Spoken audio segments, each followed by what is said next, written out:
Okay, so what I want for today, A, to figure out what to put in my body, what not to put in my body. The second question I want answered, in this realm of health, where is the opportunity to start a business and what business should they start?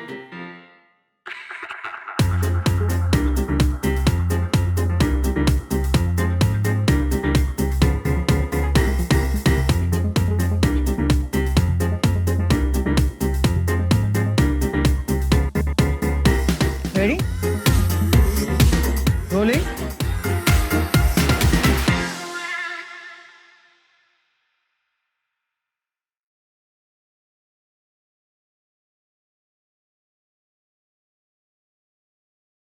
Ready? Okay, full house today. Thank you, all four of you, for doing this. Bryan, welcome to India for the first time. What is the one thing you're looking at more than anything in India right now? Air quality. How bad is it? I can't really see you over there. This is Mumbai. We're mostly from Bangalore, so it's okay. So what does that mean? So what is the number right now? The PM 2.5, I think it's 130, 140, Okay. which is over 10x what is reasonable, what is appropriate. So what is it doing to me? These contaminants wreak havoc on the body. It can create neurological dysfunction. It can cause asthma, it can cause lung irritation. It's whole body damage. It gets into tissues, it lodges in, it's very hard to remove it. So it's not like something the body just cleans it out. It's very hard to remove. So you really don't want to mess with these airborne contaminants. So if I were to pick a city to live in, how big a role would air quality play in choosing which one? Close to top 3. What would be the other options? What would be top 1, 2, and 3?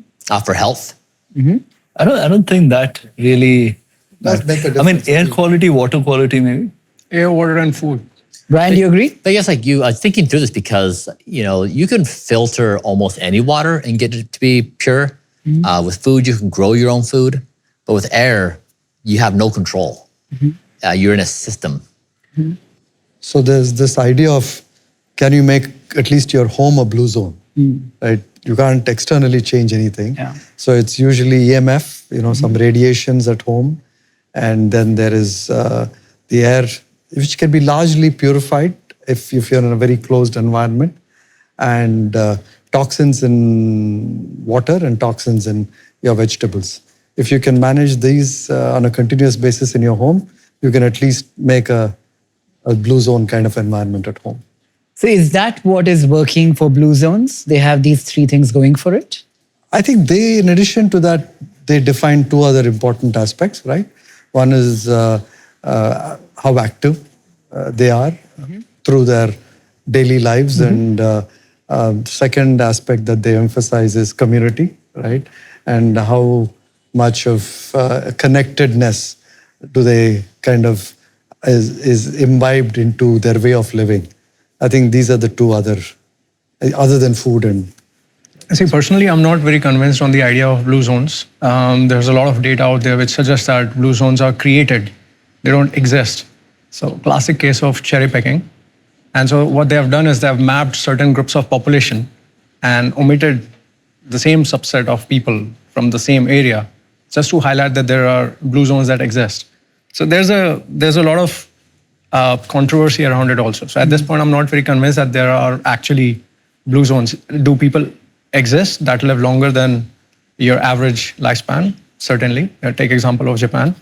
There are certain places in Japan where they have even higher lifespan than the rest of the Japan. But are there specific blue zones around the world where there's some sort of a special magical diet or some sort of a magical lifestyle? The data is not convincing enough. Do you agree, Bryan? Is it okay if I put a mask on? Yeah? Yeah. Okay. Is that okay? Yeah. Yeah. Sure. Yeah. What is the air quality in New York, for example? Is it? I mean, I never really bothered to look for it. But what is the air quality in New York? It's good throughout the US. Thanks. Yes. Yeah, the U.S. does a good job on air quality, generally. And like yeah. But Yes. Oh, yeah, actually, go ahead. Thank you. Let's see, test this out. You feel better? That's Thank you. Thank you for addressing my emotional needs. I feel so much better. This will knock out 95%. no, but just curious. I mean, were you feeling something, or this is more precautionary? I mean, I feel it. Like it burns my lungs, it burns my throat, and then I also just know like these level of pollutants, it really does wreak havoc on the body. and Isn't this a tough way to live, Bryan? Like you travel the world, you're always on the move. If you were to worry about everything that can harm you, is it easy to live like that? You know what? In many ways, it's easier because it makes decisions for you. So When you say it, what is it? like the algorithm. So like if the objective is don't die, then it's just a systematic process of what inflicts damage upon the body, and then how do you mitigate that damage? Like how do you block it, or how do you mitigate it? And so in that regard, the process predetermines what foods you eat, if you'll drink out of plastic water bottles or not, whether you prefer glass, if you filter your water, if you wear a mask or not, if you go out and exercise. Like this morning in the hotel this morning, we took this air purifier and went to the gym. They have this beautiful gym, and I wanted to work out, but we measured the air qualities in the gym are really, really bad. And so it has this filtration, so the air from the outside is getting in. So people are in there doing this really high exertion, deep breathing, and they're breathing in all these pollutants, and they have no idea. The thing is indoors. So like it just really helps streamline decision-making across every aspect. And does the mask change that? The decision-making? No? The quality of air you're breathing significantly? Yeah, so this will reduce 90, so the PM 2.5, so let's look at this guy over here. It's 134, it will knock out 95% of it. Really? Yeah. What kind of mask is it? N95. Or like anything we used during COVID? Yeah, those were the ones. Because that's what we needed. Yeah, so like a 99 would be better, but we had 95s on Oh, hand. is that what the 95 number is for? It removes that point. Right. Bryan, another question for you. Look at me, look at him, and look at JC. Who looks the healthiest? Take a minute. Well, is there data to support? Is there an answer? No data. Who looks the healthiest? You're all different age groups. Yeah. Don't answer. You're baiting me. Come on. Who looks the healthiest? I'm not asking for number 2, 3, and 4. Number 1. Man, that puts me in a tough spot. Yeah. Hence the question. Upon what marker? So there's like, Overall health. so if you were to take an aggregate of all health markers. Yeah. Not the markers, the optics of it. Who looks healthy? Oh, who else looks healthy? You can look at him too. He's quite fit. I mean, most people make assessments of health based upon skin. Right? And? It's okay, Brad. Nobody's going to feel bad. So I know it's- Well, we can't see your skin anymore. Yeah. I mean, skin's like one of the biggest reveals of health, right? Like you can't fake skin. Why is JC looking down? I'm okay. I'm agreeing with what he's saying. He's right. So who is it? We're all friends here. We're making friends. He's not going to this one. See, if I asked you to pick the worst, then you would not be making friends. If you pick the best, you're making a best friend. Yeah. At the end of this, when we're roasting each other, that's the time. But when we're making friends. Okay. So maybe we start off where each of you can do 2 minutes about what you do in life and why health, because I'm guessing Bryan has not got context yet. JC, would you like to go? All right, so hey guys, my name is Jitendra Seema. You can call me JC. And we have a health and wellness company that is in the business of making people fitter and healthier. And fun thing, I didn't know, Bryan, you were coming here. And we bumped into each other, I think, a couple of times. So Accel Summit, I was there. Yeah. You were there. Yeah, and I think Jeff from your team was in touch with us. Cool. Great to meet you. Great to meet you. Prashanth? Yeah, I'm Prashanth Prakash. Otherwise, my day job is that of a VC, right? But in the last 4-5 years, have kind of started, kind of this detour into looking at the idea of precision medicine. So, which is, of course, there are names like Medicine 3.0 and other stuff, right? So, what do you need for that? You need a strong science institution, and that's where co-founded Longevity India in Bangalore as part of the Indian Institute of Science, which is the premier institute. And so they will anchor all the science around longevity. And then BioPeak, which is the organization that will lean upon that science, but will put that science into practice, right? So, and what does that mean to put it into practice? Can we be a lot like what you do, Bryan? Can you be a bit more data-driven and a bit more longitudinal in how you work with your clients? And number 3, can you be more systemic and can you rely more upon systemic and cellular data and not just on blood biochemistry? So I guess we're integrating a lot of this into, a new approach to how people in India can start viewing preventive, predictive, and proactive health. Yeah, I am Nithin. I'm the founder of a brokerage firm. It's called Zerodha. And also run like a investment fund called Rainmatter. And through Rainmatter Health, we partner with startups like Fittr. And we invest in, and I'm also a customer of JC. So yeah, that's me. And I'm better known as Nikhil's brother. So tell him a little bit about health. So Nithin is like this obsessive workout guy. Yeah. I don't think he eats as many pills as you, but maybe like 60%. Yeah. I would say 30 tablets a day. Yeah, maybe 20 to 30 tablets. Not prescribed by me. And works out for a long time every day. And he had a health calamity earlier this year. So he had a stroke even though he was very healthy. Yeah. So I'll come back to you on that. Like, all this work that has gone into being healthy and don't die. Yeah. What would you do if you fell sick tomorrow? So generally speaking, I'm really humble about the approach. Like we're probably in the very early stages of health and wellness. We probably know very little. And we'll probably look back just in a few years' time and think we're very primitive right now.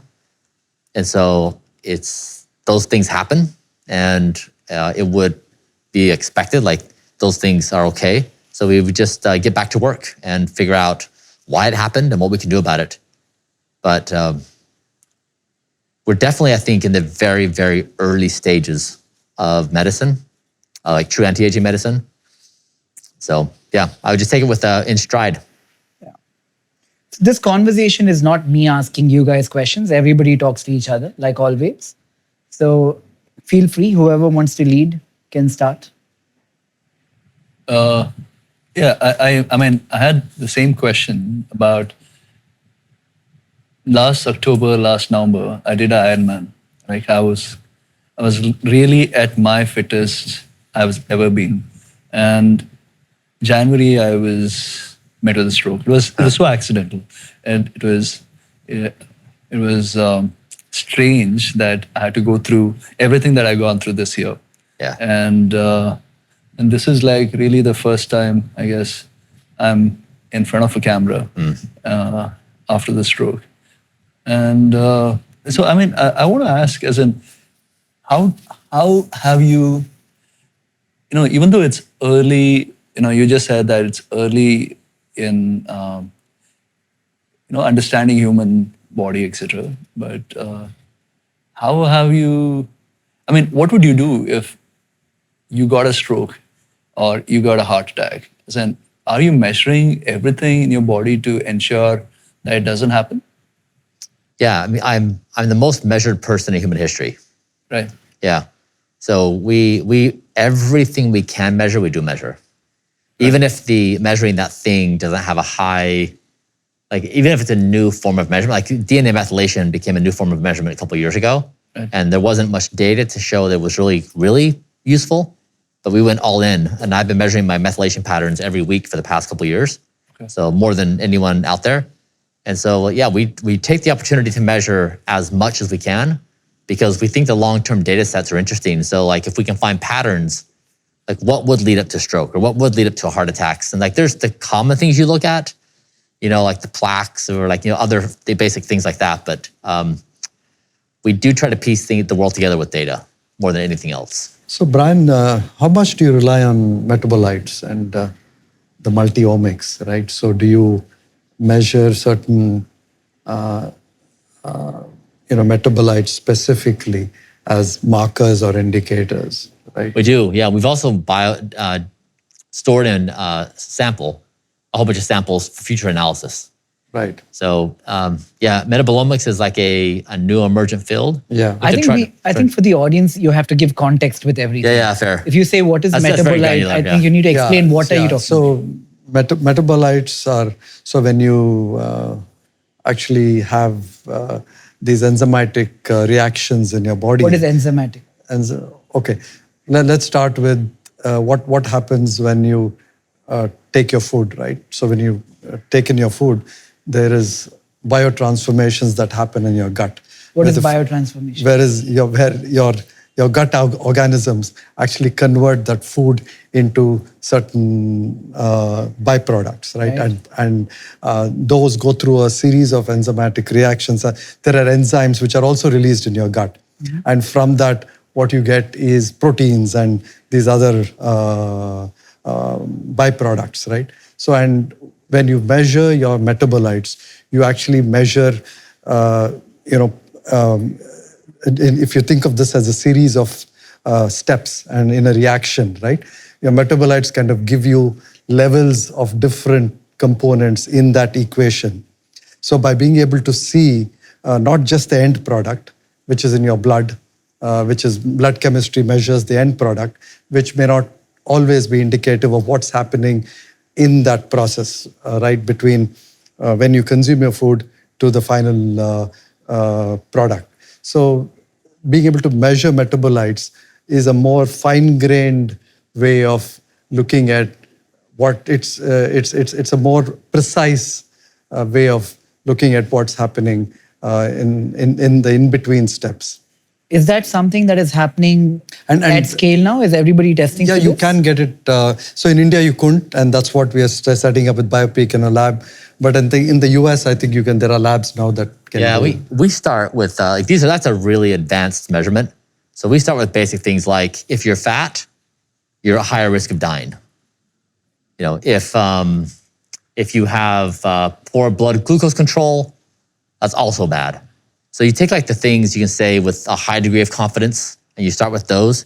Then you work your way down to say where, like these kinds of things, it's emergent. So it's like kind of interesting. We're not quite sure where and how and why, but we really start with the basics of like is getting sleep good or bad? Is getting exercise good or bad? Is eating, like certain kinds of foods good or bad? I think for most people, that's where they're at in life. Is like there's even on the basic things, there's so many questions. Like you go out and search the world for health gurus, and everyone says something different.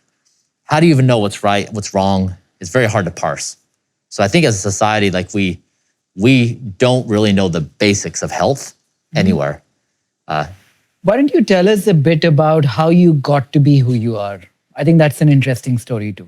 Because you don't sound like a very traditional person or a normal, Yeah. Something happened there. So tell us. Something traumatic must have happened. Yeah. So yeah, I went to Ecuador when I was 19 years old. I was a missionary for my church, and it was my first time being exposed to poverty. And I lived among extreme poverty for 2 years, and I just was so moved by the difference between what I had in the US and that poverty. What era was this, and how old were you? It was in Quito. I was 19 years old. And so it's just like such a dramatic change as a kid to be in these poverty circumstances. And I thought, you know what, like... And back home, did you come from a rich household? No, we were like middle to low income. And you were Mormon. Yeah. My mom, single mom, 5 kids. So you went from being born in a certain kind of family, being raised Mormon, to going to Ecuador when you were 19, and then? Yeah, and then after that, I came back to the US after being in Ecuador, and I was trying to figure out like what to do with life. And I just had this burning desire that I wanted to do something that would benefit the human race. Like the people— That would benefit? the human race. Right. Like the people around me were really blue collar workers. Like they weren't entrepreneurs, they weren't engineers, just blue collar America. Can I ask why? Like, why benefit the human race? Because there was like 2 paths I saw. One is you could get a job, make money, and retire. Like everyone around me had done that. It's like that you just follow this life path. You don't dream big. You don't do different things. You're a Mormon. You do life in a certain way and you retire. It's like it's a very standard way of doing life. Or like go out and carve your own path and do something unique.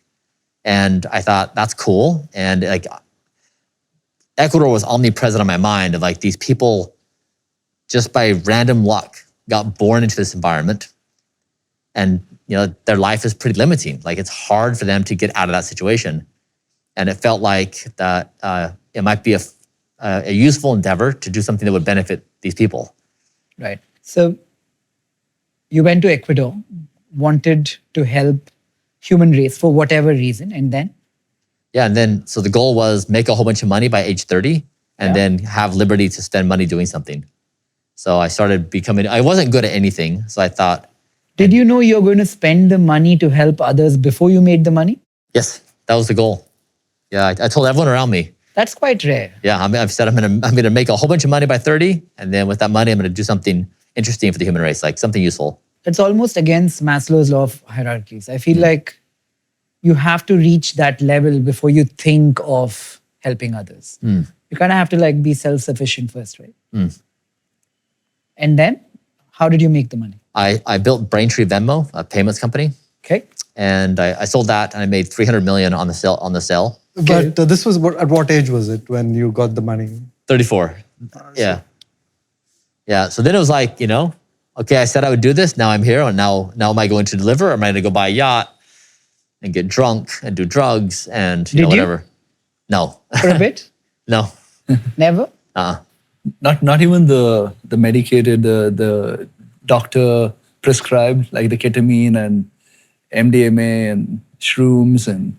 I mean, so when I was 34, so in 1 year's time, I sold my company, I got a divorce, I left my religion, and I came out of depression. So all in 1 year's time. Okay. Was the divorce because you got money? It was a long time coming, and I think it was the catalyst of the event. Right. And so it was just kind of like a reset in life. Like, this is rare, you get these opportunities. And so it was like this genuine question, like, what is existence? Like wholesale, what is happening? And also, what is money? I keep asking Yes. myself this question. But money is your ability to buy freedom? Yes. Maybe through a divorce? Entirely. I guess you got the confidence to redefine and say, yeah, now I can Exactly. go redefine myself. You'd be like, when I made money, I wish somebody would have given me advice of like, let me just sit you down and tell you, money is a nightmare. It is, like on so many levels. Explain. Like it warps all of your relationships. It's like every person in your life now has, it's like you have 3 people in the relationship. It's like you, your money, and the person. So you're like in this polyamorous relationship. That's an interesting point, that everything gets colored now in all relationships. It's like just like something simple, like your niece has a birthday party and it's customary for like a $10 gift. That's nice.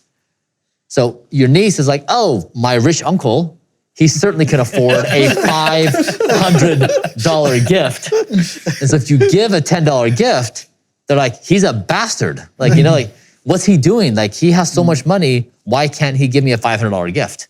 Or you're out with friends for dinner and the check comes and everyone's like eyeballing each other. And it's like, why didn't you grab the check? If you have the most amount of money. So it's just like, it colors everything. And then it gets much more complicated with dating and stuff like that. But it really is like, If you could have it another way, you don't make the money and don't get the importance that comes with money. Would you prefer that really?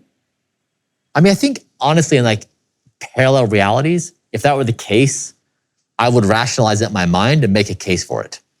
Like, Would you? I mean, I think in any situation, we're all going to make the argument that like whatever situation we're in now is the best situation. Even when it's not, or like objectively not. But if you were to take yourself out of the picture and think in the third person, a man who made 300 million and is getting a lot of attention from women to his niece to his friends and importance in that peer group versus somebody who didn't make the money and is another person, if you had to pick one, binary choice, who would you pick? Whose role would you pick? Yeah, I'd flip a coin. Like honestly, I think Nobody's seeing you make the choice, so you can't really prove a point. You're just making the choice. But remember, Brian, the independence that you have now and your ability to kind of define and redefine and do things your way. yeah. If without money, would you still be able to do that? So like this is the thing where I guess what I'm calling bullshit on myself. Like I don't care what I have to say about this question because whatever I say is total bullshit.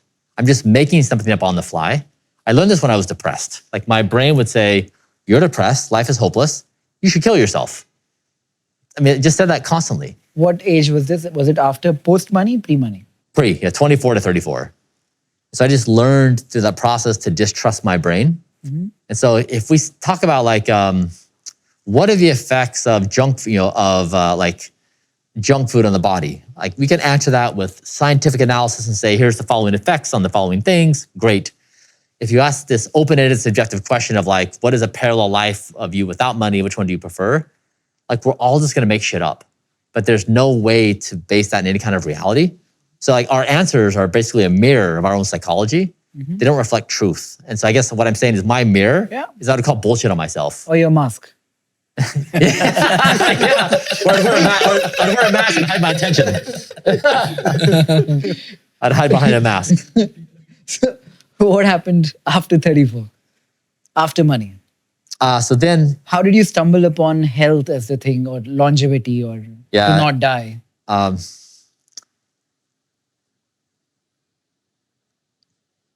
So one, I had started this process when I was depressed of like, how do you solve a really complicated problem of depression? Sorry, and I digress. But before we go there, so you're 34, you made $300 million. Which city are you in? That was Chicago. Chicago. You're living in a nice apartment. You get divorced. What is the first thing you do? Yeah, I moved to New York. Okay. And I learned that I love to dance. Dance. I've never danced in my entire life. Okay. I find out one night I love it. And How did you find out?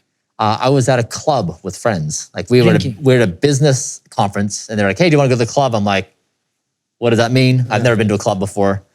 You had never been to a club at 34. No. I get up until 19 because you were Mormon, but between the ages of 20 and 34? No. A bar? No. A restaurant? Yes. Yes. Why didn't you go to a bar?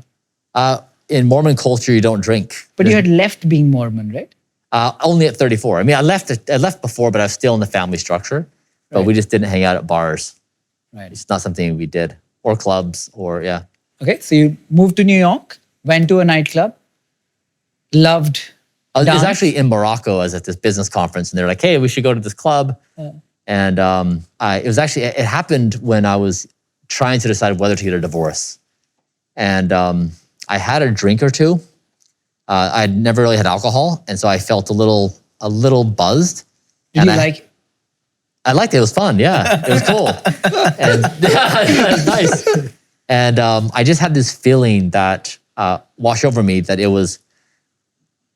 my kids would be better off if we were divorced than if I stayed in the marriage. Because the only reason I stayed in the marriage was for my kids. And I had this idea of like a divorced household is damaging to kids and it's better to stay together. So I was like, can I stick this out? The kids get old enough and they move away. And just like this never-ending complicated question. And I had this realization that like they're better off if we do this. And now you're a good-looking guy. I mean, not everybody can see because of.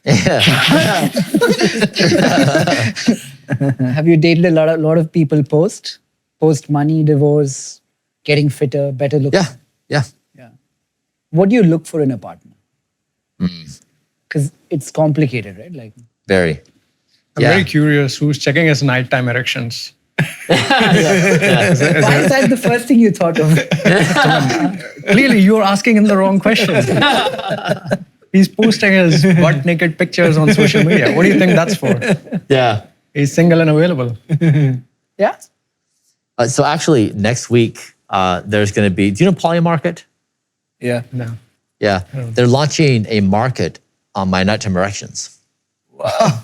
And how are they gonna? I mean, how are they gonna predict that? Yeah, the over-under is 2 hours and 12 minutes, my Okay. baseline measurement.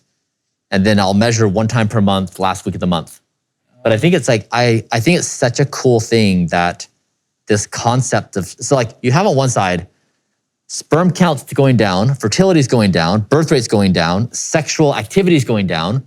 Like all these indicators of humans having sex and like having babies, they're all going down.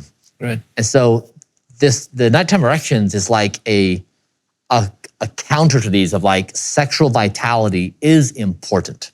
And like sexual vitality, health, fertility, all that stuff. And so I'm glad that it's like it broke through the zeitgeist that now there's a market on it.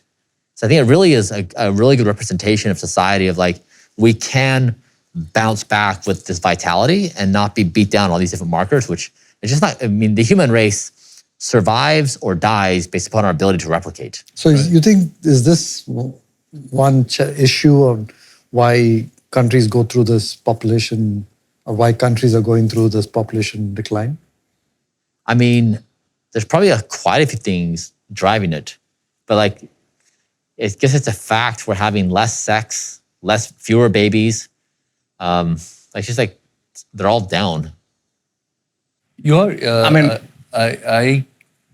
you kind of are very anal about taking any kind of supplements. No, not any kind of supplement. I'm simply saying like, take supplements which have enough evidence. Like for example, I favor more supplements which you have deficiency of, Right. something that you can observe in your blood or on a DEXA, right? But if you're talking about taking supplements that are working at a mitochondrial level, it doesn't have any proof. It doesn't have any validation. For example, if we talk about NAD precursors, today we don't know if those precursors are actually getting absorbed in your system. Are they making their way to mitochondria? Today we don't even know what are the transporters that are going to transport NAD from your bloodstream across to cell membrane. Can you elaborate and say what is NAD a little bit? I've tried NAD once in Dubai on an IV, and I felt so bad while I was taking it. It felt like my chest is heavy and it was so uncomfortable that I would never take it just for that reason. But what is NAD? So in your body, there's a process which we refer to as metabolism, and your body produces something called as ATP. So take whatever you want to, whether it's glucose or fatty acids, and we'll exclude protein for now. The metabolism of the process, end result is ATP. And in between, because the process is exothermic, but it also requires, how do I explain it without getting too technical? No, I think, see, there's So- a whole oxidation process. Yes. Right, So of you how have a your redox body- process. Yeah. So redox. NAD, thank you. So all the biochemical pathways in the body, they are coupled together. So For everything, think idiot. Think I'm a 10-year-old idiot with no Okay. idea. Explain like that. your cells have nucleus. You are made up of trillions of cells, and your cells have different kinds of organelles. One of them is mitochondria, right? So everybody knows that mitochondria is a powerhouse of the cell, right? So inside mitochondria, there's something called as NAD, NAD plus, Yeah. and you have NADH, right? So these are basically electron donors and receivers. So when a chemical reaction has to occur, these donors are needed to complete that reaction, okay? So they participate in something what we call as a redox reaction. And without these supplements, sometimes these redox reactions cannot happen. And so it reduces the mitochondrial efficiency. Now I understood. Yeah, much better. But I think Yeah. the added complication to that is, you don't know if it's better to take NADH, right, or the precursors to that, right? Yes. So I think there's a lot of trials going. But See, David NAD Sinclair- plus is needed very deep inside mitochondria. So inside mitochondria, also you have inner membrane, which is where primarily the oxidation of fatty acids happen, which is where majority of your fat is getting burned. And there you need NAD, NAD plus, okay, NADH. So you can't basically channel an oral intake of NAD, NAD plus, make it go through your digestive tract, and let's assume that it passes your digestive tract, without any problems, goes into your bloodstream. There's a semi-permeable membrane which it has to cross, and then once it's inside the cell, you can't tell that, hey, you have to go sit inside the inner membrane in the mitochondria. There's no way. We can't navigate that, and there's no test. So basically, should I have NAD or should I not? See, there's another problem, right? You can't measure. Yeah, you can't Because measure. what you see in your blood is not necessarily what is there, Yes. and let's say on your Yes. muscle tissue, right? Yes. Where you really need it. So just because you have NAD injected through your Most of in the your people just- bloodstream, yeah. it might not be getting to the target. Yes. Where What's your take on Brian? this? Yeah. you take NAD? So yeah, there's little kids that have a ton of energy. There's old people who are almost about to die.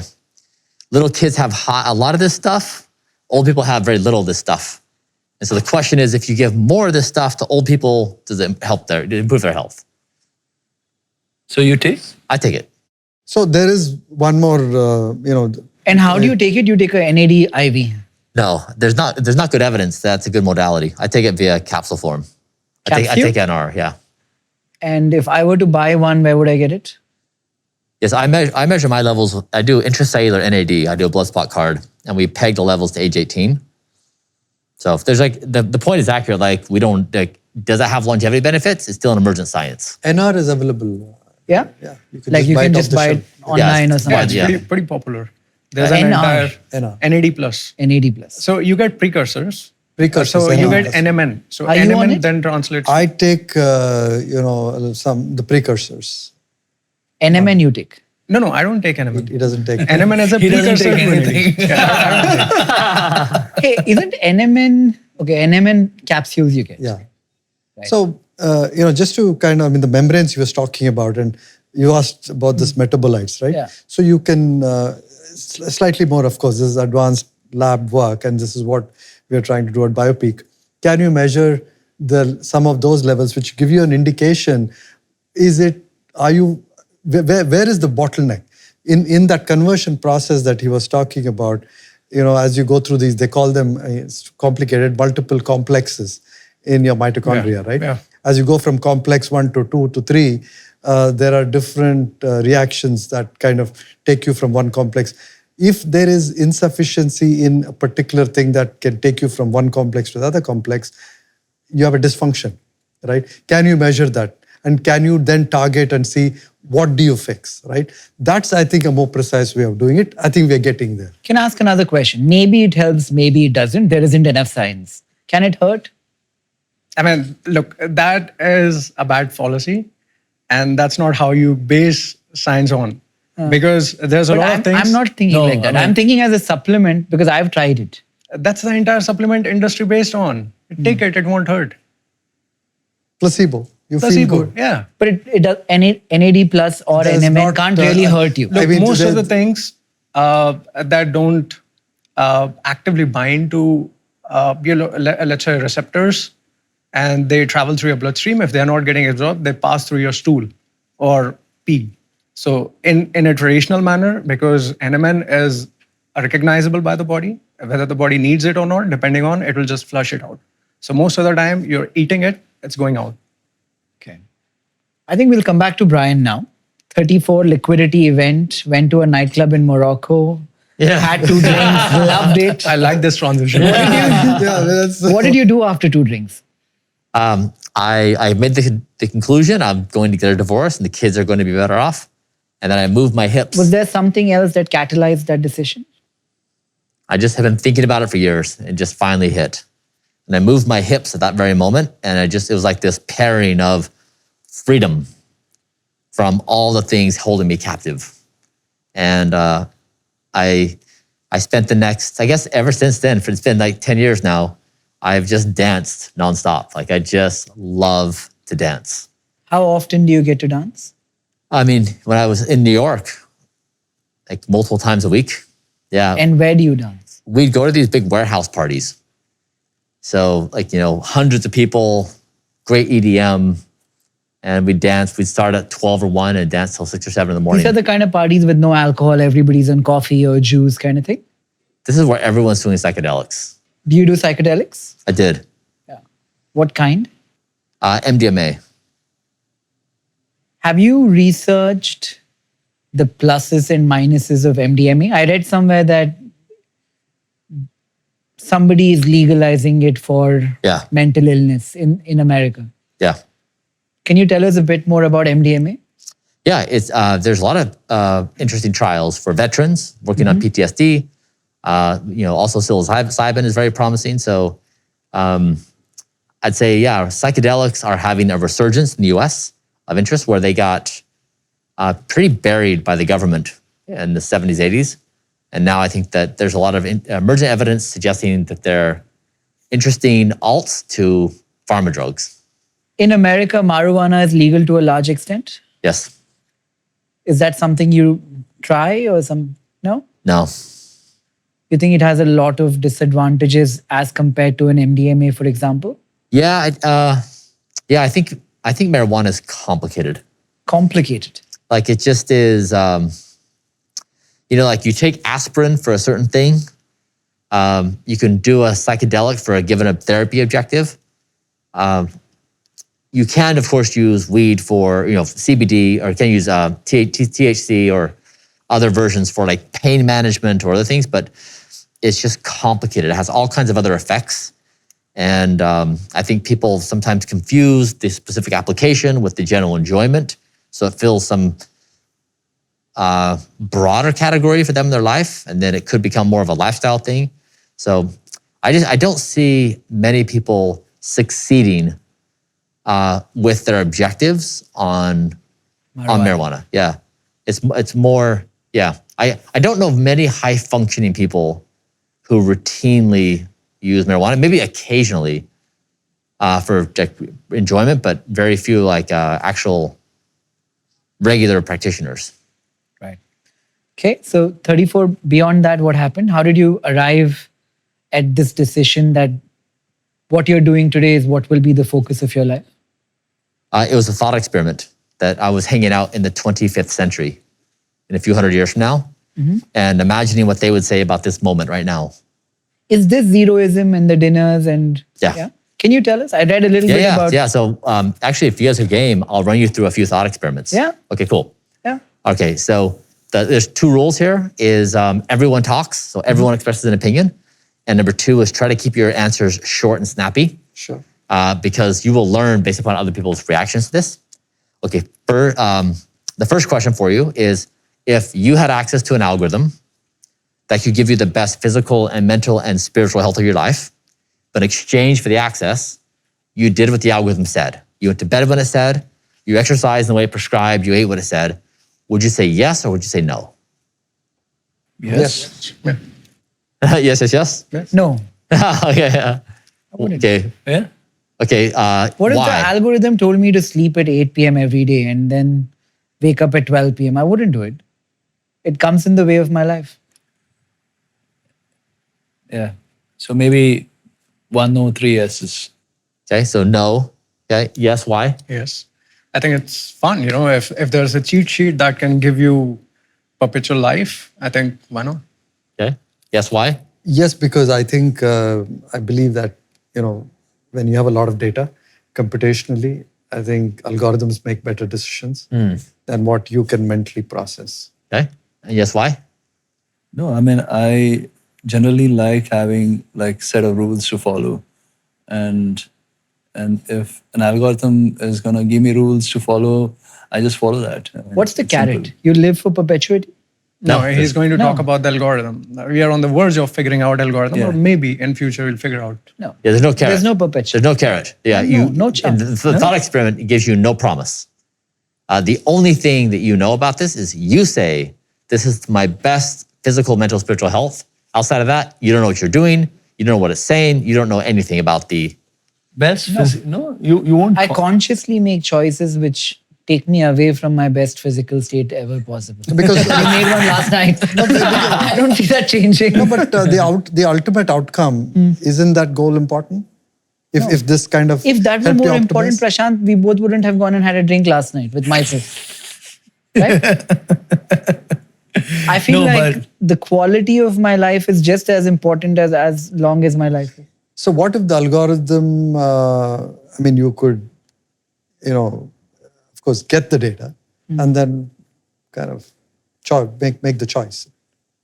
No, but if I were to choose to listen to the algorithm or not, I won't listen to it all the time. If it goes against the way I want to live my life, I won't. Nikhil, It's the bigger taking away question my is, freedom. But Nikhil, the bigger question is, if there is an algorithm, where is the algorithm? How far are we from it? And how easy or difficult is it? Right? So many. I think that's a digression though. Okay, so that's Okay, question number one one. more, yeah. Okay, question number two.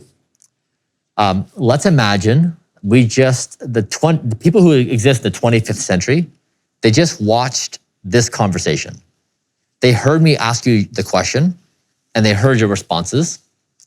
What do they say about your morals, your values, your ethics, your characteristics of intelligence? What do they say about you in this time and place?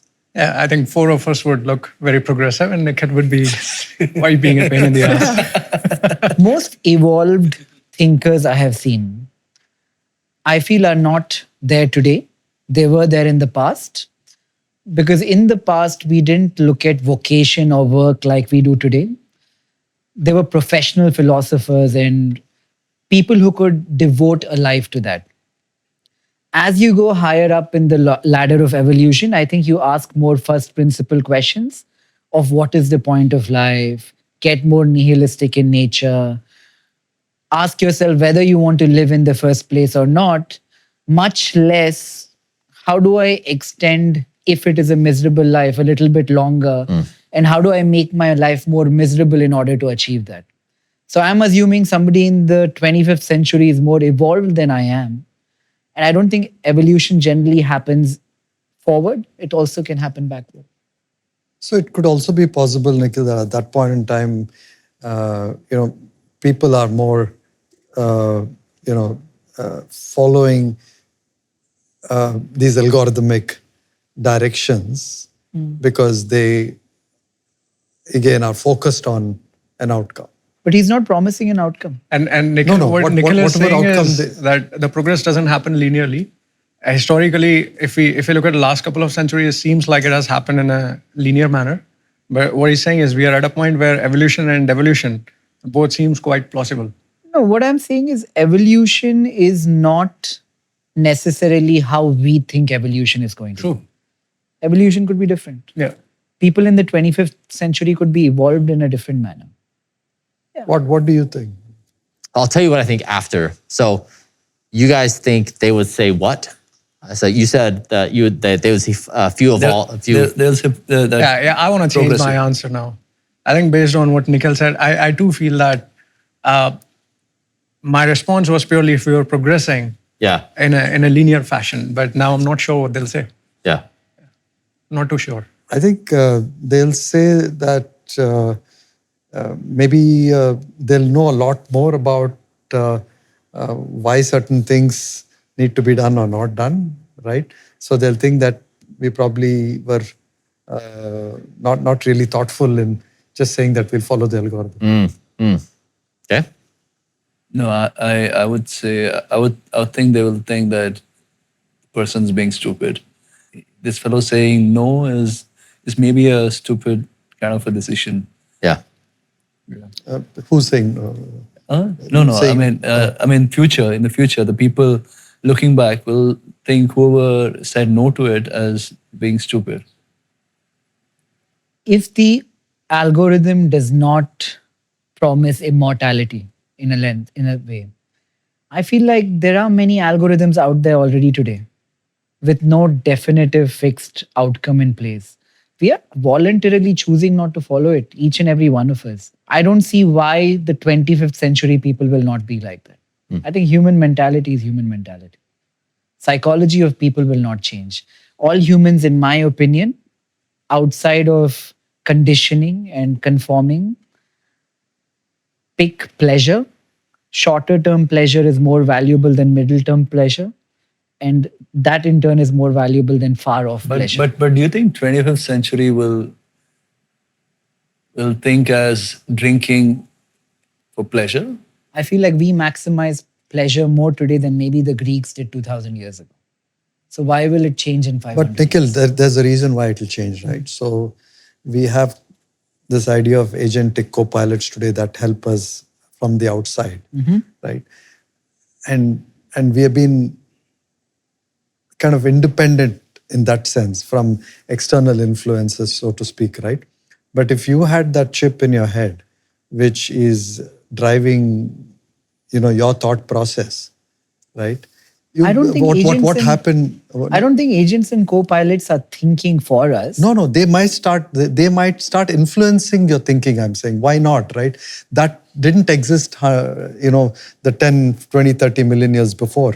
But why would we think that, in the future, the way we think and the way we get influenced will be the same way it happened? Can I tell you why? Yeah. Because if there is AGI and there is a chip which thinks better and not just executes for us better or helps us, but thinks for all of us. Things for you specifically, let's say. It will soon get democratized and we all will have the same chip. We'll again go back to the innate carnal need for a man to distinguish himself from the peer. So you would do what is against the algorithm to find your identity versus following the algorithm. But I think where that would evolve, I'm saying, is undeterministic. Yeah, agree. So in a sense, I'm saying maybe my answer there would be, if I could rephrase, is that we just can't say because we don't know what somebody's thought process would be. I'm changing your answers one by one. Okay, so But on the alcohol point, I have to point out that the Greeks and Romans didn't live long enough to see the consequences of drinking as much as the people of today are. Not alcohol. I'm not talking about alcohol. But I was talking about alcohol. I was saying in the 25th century, why would someone think you need alcohol for pleasure? No. But would you let an algorithm tell you that you should do this and should not do this is the question. But I think it's the very answer to that is possible that could be a scenario is what I'm saying. Because we don't know how and what will control our thought process in that.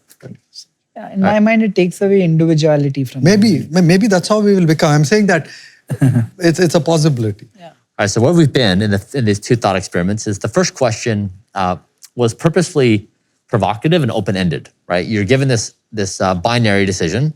Will you say yes or no to an algorithm?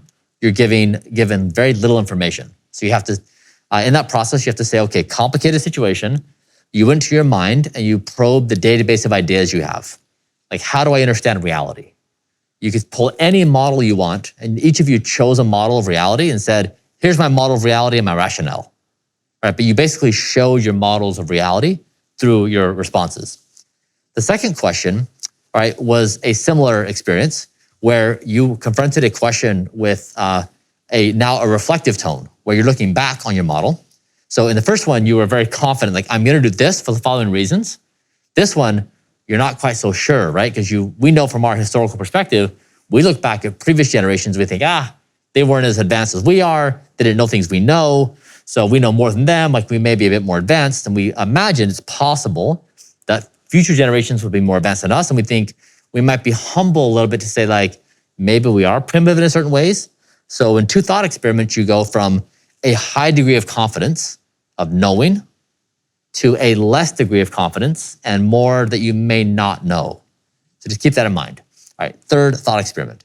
So when I try to assess planet Earth right now, and I try to quiet my mind and try to identify what is really happening on the planet, I think there's only one thing going on. We're giving birth to superintelligence.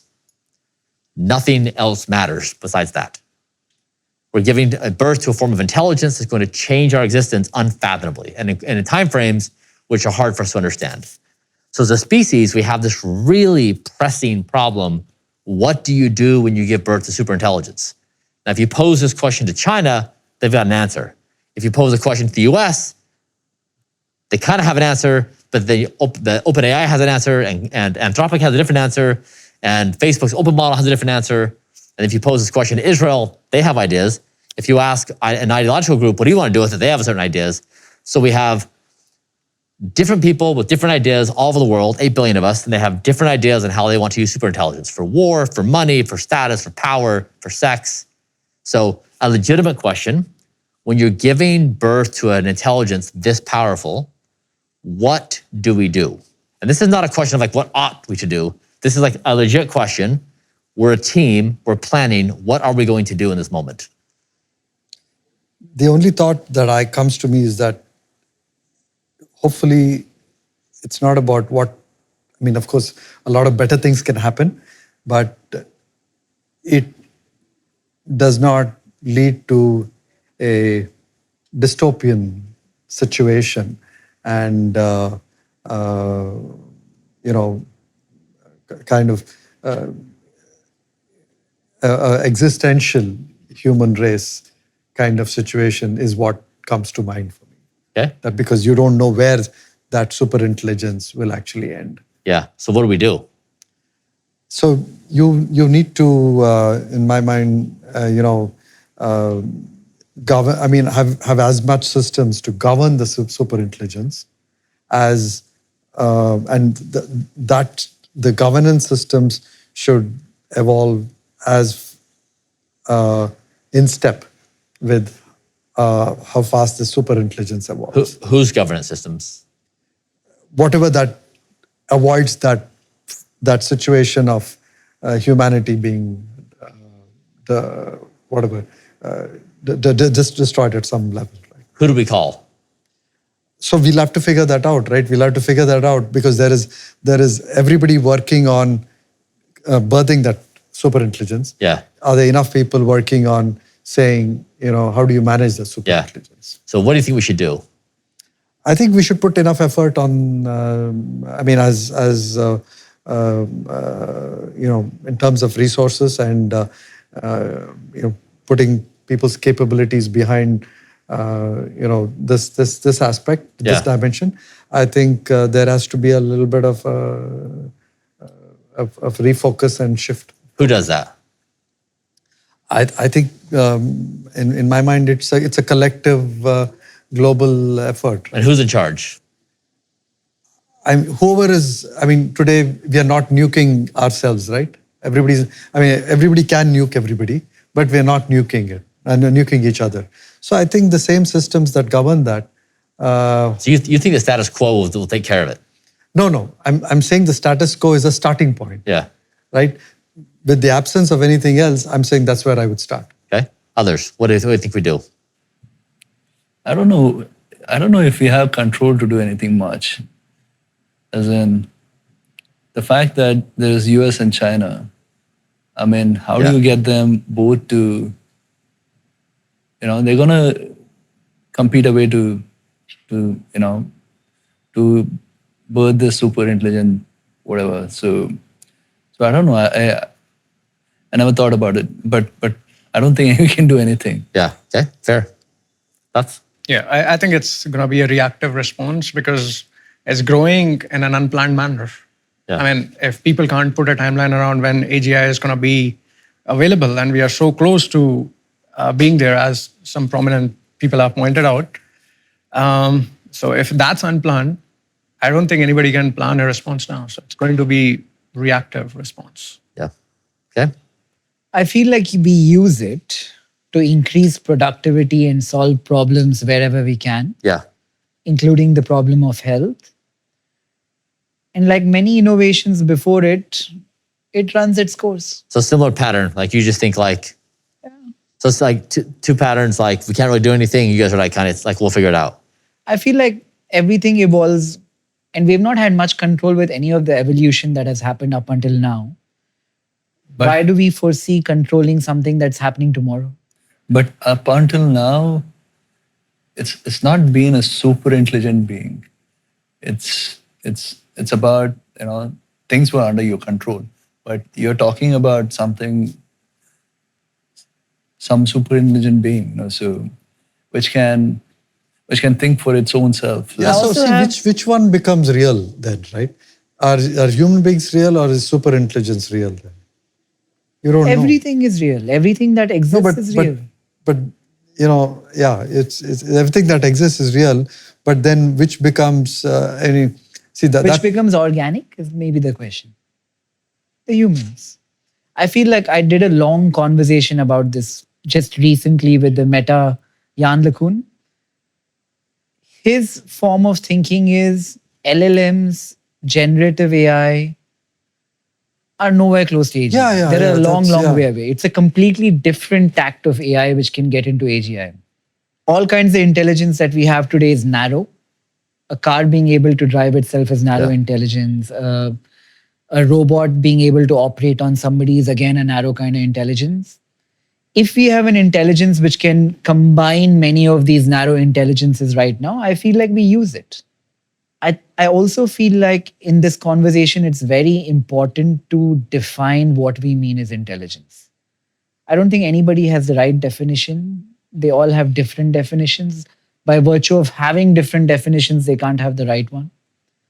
So there's too many open variables in this. But if I were to superimpose my top-down thinking on all of those variables, I would say that it will evolve like everything else has evolved. Yeah. So Like he said, somebody made a gun when we were punching each other. And today somebody has a gun, somebody does not. But the world is moving on. We're not all dead. So can I summarize this conversation, this question, and say we have no idea? Yeah. As a species, we have no idea. no idea. I think that's a fair thing. Yeah. Like not even a starting point. Because I think what Nikhil was saying, we don't know what is super intelligence. I think even more fundamentally, Yeah. right? What will be the form of that pure super intelligence? So can I pattern match that in the first question that I posed to you, if you had access to an algorithm, you went to your database and said, how do I understand the world? You surveyed the models of your reality and you said, I'll choose that one, and you mapped it onto the answer. This was the same pattern, right? I gave you a question that is inherently very complicated, very real. You did the same thing. You went to your database of knowledge and said, how do I understand reality? And you mapped the model onto reality. And you expressed the same degree of confidence, right? Like no one here said, I don't know. It was like, actually, I know, and let me just tell you how it's gonna work, right? So we mapped artificially some degree of confidence onto a question. We have no idea what to do as a species. There's no plan. And so I want to suggest that we need a plan, and there's only one plan that I know of that actually can be equal to this moment, and it's don't die. So don't die is a philosophical framework. It's an economic plan. It's political. It's moral. It's social. And it is don't die individually, don't kill each other, don't kill the planet, and align AI with don't die. That don't die is the most played game by every human on this planet every second of every day. It is our 0th order priority every second to not die. Every breath we take, all of our metabolic energy is going to not die in this moment. That's true for all of biology too, most of biology. And so don't die is the single thing that every human can agree upon. Above don't die, we branch off into billions of different directions, and we have all kinds of different opinions on everything. So don't die is what I've been trying to do for the past 4 years, is I've tried to say what I want to become the most don't die person in human history. So how would you do that? You would say, I'm going to measure every way I can, this biological, me, every organ, every biological process, take all the science you can, apply all the science, and say, what did you get? Look at the data, and then repeat that. Measurement, science, data, measurement, science, data, and do it again and again and again until you find that path of like what works, what doesn't work. Now, the same algorithm would work for planet Earth. You say, how could Earth be a sustainable biosphere for us as a species? You measure the Earth with billions of data points. You say, I have a hypothesis on what a good biosphere looks like. You run the experiment, you get data. Same thing, science, protocol, data. And so it's the same thing again and again. Don't die is numerical in value. So just like I can measure my speed of aging or the age of an organ, you could say, what is the die score of a child's school lunch? So in America, a common school lunch is a piece of pizza, chocolate milk, and canned vegetables. So like we know that's not a metabolically optimized meal necessarily. We could probably assign it a die score. Like when a child consumes that, what is it doing for its health and wellness? You could also say, you can imagine this being a political situation where a politician is saying, I want to be elected because I give my constituents the best water, air, medical services, right? It's a political system built upon don't die. It's numerical. And so I propose that don't die is the singular thing we focus on as a species, and specifically that we have power that by 2027, the same time when we think that these AI agents will be as good as our best AI researchers, that there's 1 billion of us around the world that are practicing don't die, economically, politically, religiously, morally, socially, ethically, all the above. What do you think about that? Can I ask to what end? What is the point of life? So that question is a luxury that one can ask when you're not dead. Agreed. But if you were to take your, I can't use the word soul, but take your mind out of your body, and if you have to compare and gauge two lives, one very happy, fulfilling 50-year lifespan, and one less fun 80-year lifespan, if your mind had to make a choice, which life should it pick? What is the point of life? What is the meaning of it? So that question... Don't die depends on that, in my opinion. So that question has probably produced more murder than any question in history. And the question is basically, do you agree or disagree with this concept? Like humans murder each other when we disagree over concepts. And so the point of don't die is the only thing in existence we agree upon. I mean, everything else, we branch and we kill each other. When you think about it, you're not saying don't kill others. You're saying don't die. Don't die, don't kill each other. So what if tomorrow it goes to a point, I'm just extrapolating here, that for you not to die, you have to like eat Prashanth's heart or something like that. What happens then? Yeah, so the second rule is don't kill each other. So one is don't die. Second is don't kill each other. Third is you can't destroy the planet. Yes, I'm safe. Yes, the second rule. Second rule. And the fourth is align AI with don't die. So like basically we humans, we can't resolve conflict with death. That's not an option. You can't kill each other to solve an argument. Bryan, What if you diminish the quality of his life? I'm just extrapolating because don't die in isolation, I think needs 10 other questions answered around it. So it's a lot like democracy, where in the US was 13 colonies and they were ruled by the British. The US said, we want to do our own thing. We want to elect our own officials. We want to govern ourselves like we want. At that point, they did not have democracy solved. They didn't know how to do states' rights, federal rights. They didn't understand how to do, what do you do with someone who's been committed for a crime? Can they still vote or not? Like there were thousands and thousands of questions that are unresolved. The US is still fighting about democracy. 200 years later, still a constant debate. Don't die is the same way. Like it's not that we have this solved ethically and morally, it's that you're pointing in the right direction. And so if you look at it from the 25th century, like you really try to pull yourself out of the moment. Don't die is a contemplation that when an intelligent species, when Homo sapiens gives birth to superintelligence, what do you do? Right? So like right now we're in this very serious complication, and we just had this conversation where it's like, we don't know. So if you go out and you say, hey, democracy, help us out. Or like, hey, capitalism, do you have any answers? Or like, hey, Islam, hey, Christianity, like, hey, Buddhism, who can help us solve this puzzle? Like, what do we practically do? What is the problem you're trying to solve? What do we do when you're giving birth to superintelligence? When you're giving birth to a form of intelligence that exceeds you in every capacity? Are you saying don't die in relation to that? Exactly. I'm saying don't die is the practical, moral, ethical, social, philosophical, economic, political framework of what we do as a species when you give birth to superintelligence. So is that just a different way of saying, let's improve the quality of life of everybody on this planet? How is it different from that? it's both a negative statement and a positive statement, right? So a negative statement is that if the US, so whoever acquires superintelligence, they're probably not going to be, they're probably going to use it according to current laws of society, which is ruthless brutality of power acquisition, right? Like that's what humans do. And there's rules on what, and so we do this because we value security and power and status. That's what we all do individually, it's what we do collectively. So whoever acquires this technology is going to play by the rules of society to acquire those endpoints.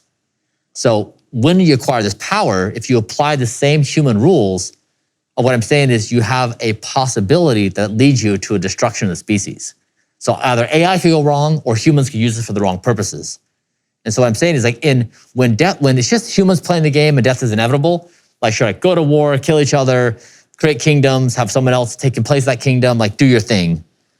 When you're giving birth to superintelligence and the map is changing for the species, you have to ask, is there any existing system that humans have that answer this equation? So like, let me give you another example. So imagine you're hanging out with Homo erectus 1 million years ago. They have an axe in their hand. That's their tool of choice. So they give you an idea of how either primitive or advanced they were. And you say, Homo erectus, tell me about the future of intelligence. Like, what are humans going to be like? Now, Homo erectus at that point may say, we're going to do more hunting. We're going to do more gathering. We're going to travel to different parts of the world. But they can't tell you about the microscopic world of atoms or of molecules. They can't tell you about the electromagnetic spectra, which you can't see. They can't tell you about radios. They can't tell you about antibiotics, a pill you hold in your hand to swallow. They have no models in their mind that inform them on any part of our reality. So the only thing a Homo erectus could say that would be intelligent is, I don't know. I have no models to state this. Now, when we're giving birth to superintelligence, the question is, are we equal to Homo erectus? Are we basically as primitive relative to AI as Homo erectus is to our current state? And so that's the question for us is, do we know anything? Which takes us back to our first question, our second question, and third question. This entire conversation is a juxtaposition of what we think we know, what we actually know, and trying to find the right balance between, do we dare even express an opinion? And so Don't Die is basically saying we have no idea what the future is offering. We have no idea what's coming our way. The only thing we know, the only thing we can say with confidence is none of us want to die right now. That's it. We can't say anything intelligent beyond that statement. Everything else is pure speculation. Going back to, Bryan, what you're saying, I mean, does that even matter at that point? I mean, just this Don't Die thing. When, let's say, you have two countries, let's say the US and China, right?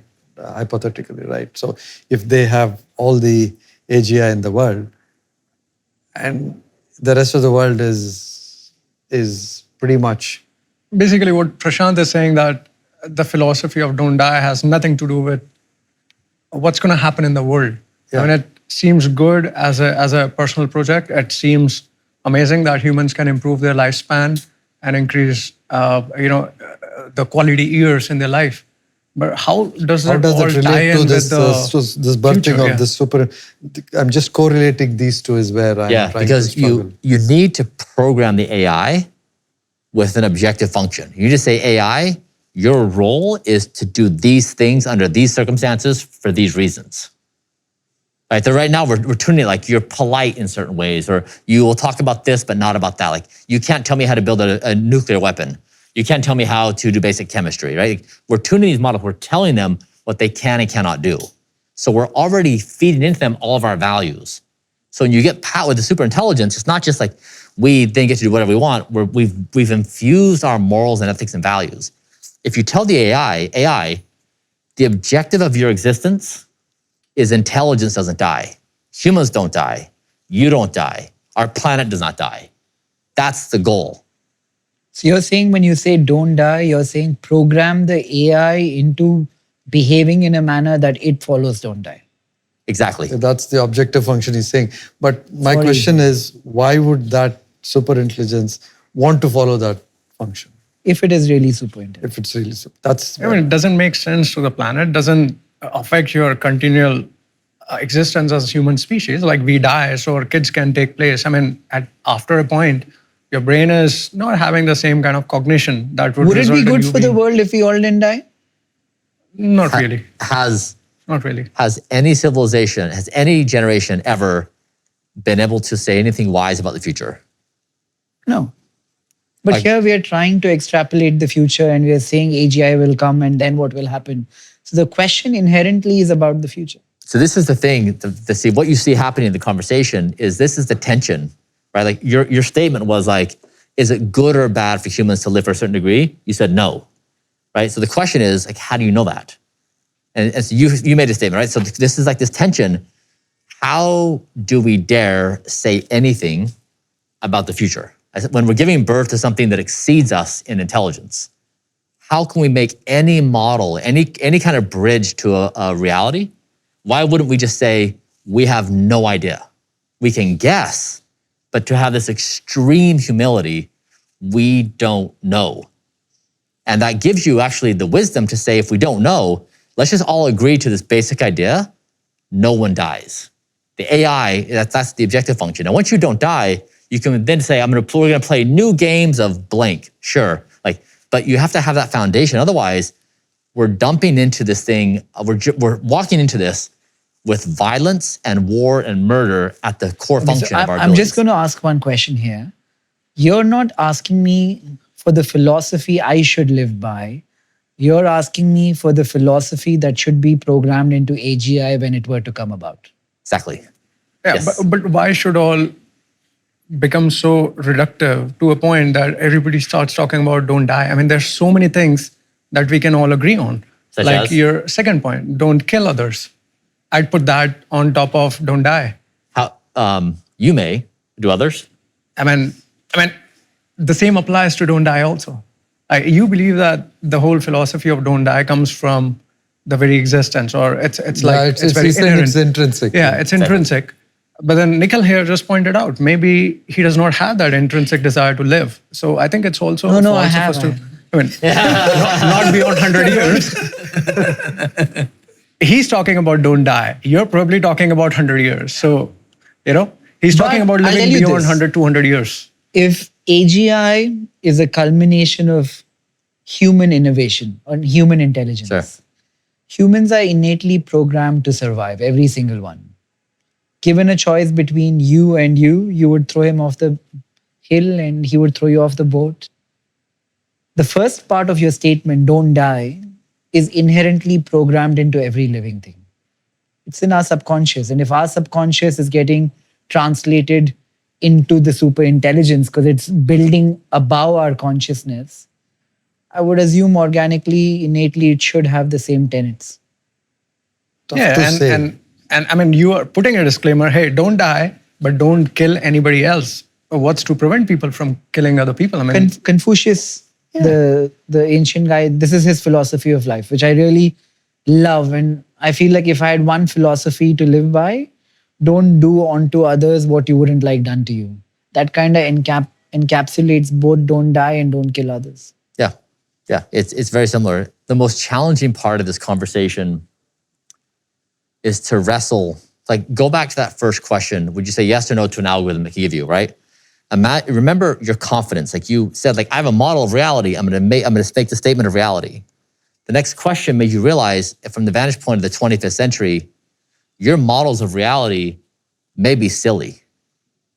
They may be primitive. You may know absolutely nothing, right? Like laughable from the perspective of the 25th century. And then the third question reminded you of the same thing, that when you have these really complicated questions, all of you answered with high degrees of confidence. We should do the following things. But then we all kind of conceded, we're like, actually, like we legit don't know. And so you're still wrestling that with your own responses. Like you want to map your model of the world onto this question. You want there to be an answer. You want there to be a reason. You want there to be a purpose. You want there to be a biologically describable situation. And those things don't solve this moment. right? How do we solve don't die, Bryan? I think that's the more peculiar question. How do we solve for don't die? Don't you think that a human And what's the don't die question? Die score. What's the die score for On this one? chew. No, I mean, come on. No. Is air fried? All Yeah, air air fried, fried. air fried. This is makhana. This is okay. What's This is that? makhana is okay. Yeah, this is like healthy version of fried something. Air fried. Really, air fried. Okay, so what I want for today, from today's episode, is A, to figure out what to put in my body, what not to put in my body. If I were a 15-year-old, 20-year-old, 25, 30, 50, 60, man, woman, LGBTQ, whatever. Okay. The second question I want answered, most of our audience is they're young people who are looking to be entrepreneurs. They want to start a business. I want to answer the question, in this realm of health, where is the opportunity to start a business and what business should they start? Those two things are the main answers. Right. Okay, we can start with the first one. Okay, so what should we put into our body? We'll all say the supplements we are taking, and maybe you can give us an opinion on it. And we can all ask questions independently. No, but first he should start. I Yeah, guess. you should. I mean, Brian, just have a quick question there. So you were doing about 100 plus supplements when you started out? Yeah. Is that correct? Yeah. Yeah. And you've kind of now got it down to about 40, Yeah. right? What was the process and how did you get from where you started to where you are? It's all about data. It's all about measurement of data. So like the question like what somebody should eat or what somebody should take is like we can start with markers that we know are good. You can say like your measure of your HbA1c, so your blood glucose level. We can say a 6 is bad, a 4.7 is good. So very easy. You say what foods produce something closer to 4.7 and what foods produce something closer to 6. That's a very easy process, right? So foods that spike blood sugar, like high sugar and things like that, bad. And so you start with the stuff that's very basic. What things create inflammation in the body, good or bad? Can you tell us 5 basic things that we should follow? Yeah, but I say these things because every health expert has a different answer. But what is Brian's answer? Yeah. So I guess After all the experience and research. Yeah, so I have specific answers for foods I eat, but I'm saying the process that people should go about doing is not trust anyone's philosophy. They should trust the data. And so there's multiple paths to get to the same destination. Just trust the data. And so what I do, for breakfast, I have broccoli, cauliflower, black lentils, garlic, ginger. For my next meal, I have macadamia nuts, walnuts, flaxseed, pomegranate juice, berries, pea protein, and hemp protein. My final meal of the day is some combination of berries, nuts, seeds. And then I have extra virgin olive oil with every meal. And I do fermented foods. And every day? What's that? Every day you have the same thing? The third meal varies every day. Yeah. Oh, okay. And what's the time? You do this between Intermittent. restricted. Yeah, in 6 hours. 6 yeah, hours. fast for 16 hours. hours. Yeah. And just going back to the supplements, I just want to stick to that. If you had to just extrapolate, let's say, do you think the 40 that you have today, also, is there a stack ranking of those 40? And are there 10 in those 40 that you think have had the highest leverage or the highest impact for you? What would those 10 be? Each one I take is pegged to a biomarker. So Correct. like I'm So trying, I'm trying to maintain ideal levels of vitamin K, vitamin D, vitamin E. So like everything is measured by a marker. So every supplement has an endpoint. Okay, so each supplement, so if you think there are 10 important micronutrients or vitamin or other markers, you've just pegged each of them. Exactly. And then you took off these other supplements because were they negatively impacting one of these markers or they were doing nothing for those markers? So actually, the more nuanced story is I took majority of those and put it into a drink. So I still take basically 100 pills a day. Right. Just now they're in part of a drink, so it's easier to take. And so then 40 are in capsule form. I know the list of everything you take is out there. One can read it online, right? Yes. Yeah. Where does one go to see it? Blueprint.brianjohnson.com. Right. Yeah. maybe we can talk about what we are taking and get opinions. So each one of you has a different theory of what works, right? I can go first. I take vitamin D, omega 3, Shilajit, ashwagandha. I don't know what your thoughts are. Would love to know. And magnesium at night. Have you measured your omega levels? Can you measure your omega levels? Yeah. So we will be. So it's, in the US, there's Omega Quant that does that. In India? In India, BioPeak will be. Okay. Yeah, So you're saying constantly measure my levels to take. exactly. I wouldn't take anything unless you can measure it. Ironically enough, that's what you were saying as well. Yeah. Yeah. I mean, some of the things you can't measure directly. For example, magnesium, right? A lot of people rely on blood tests for magnesium, which is not the right way. You should rely on, DEXA for that. So because over a period of time, body's homeostasis would leach out magnesium and other minerals from your bones and still maintain your, blood concentration. So sometimes those things can like incorrectly show that you have sufficient magnesium, but might not so. How often do you measure? Which one? How all the blood markers?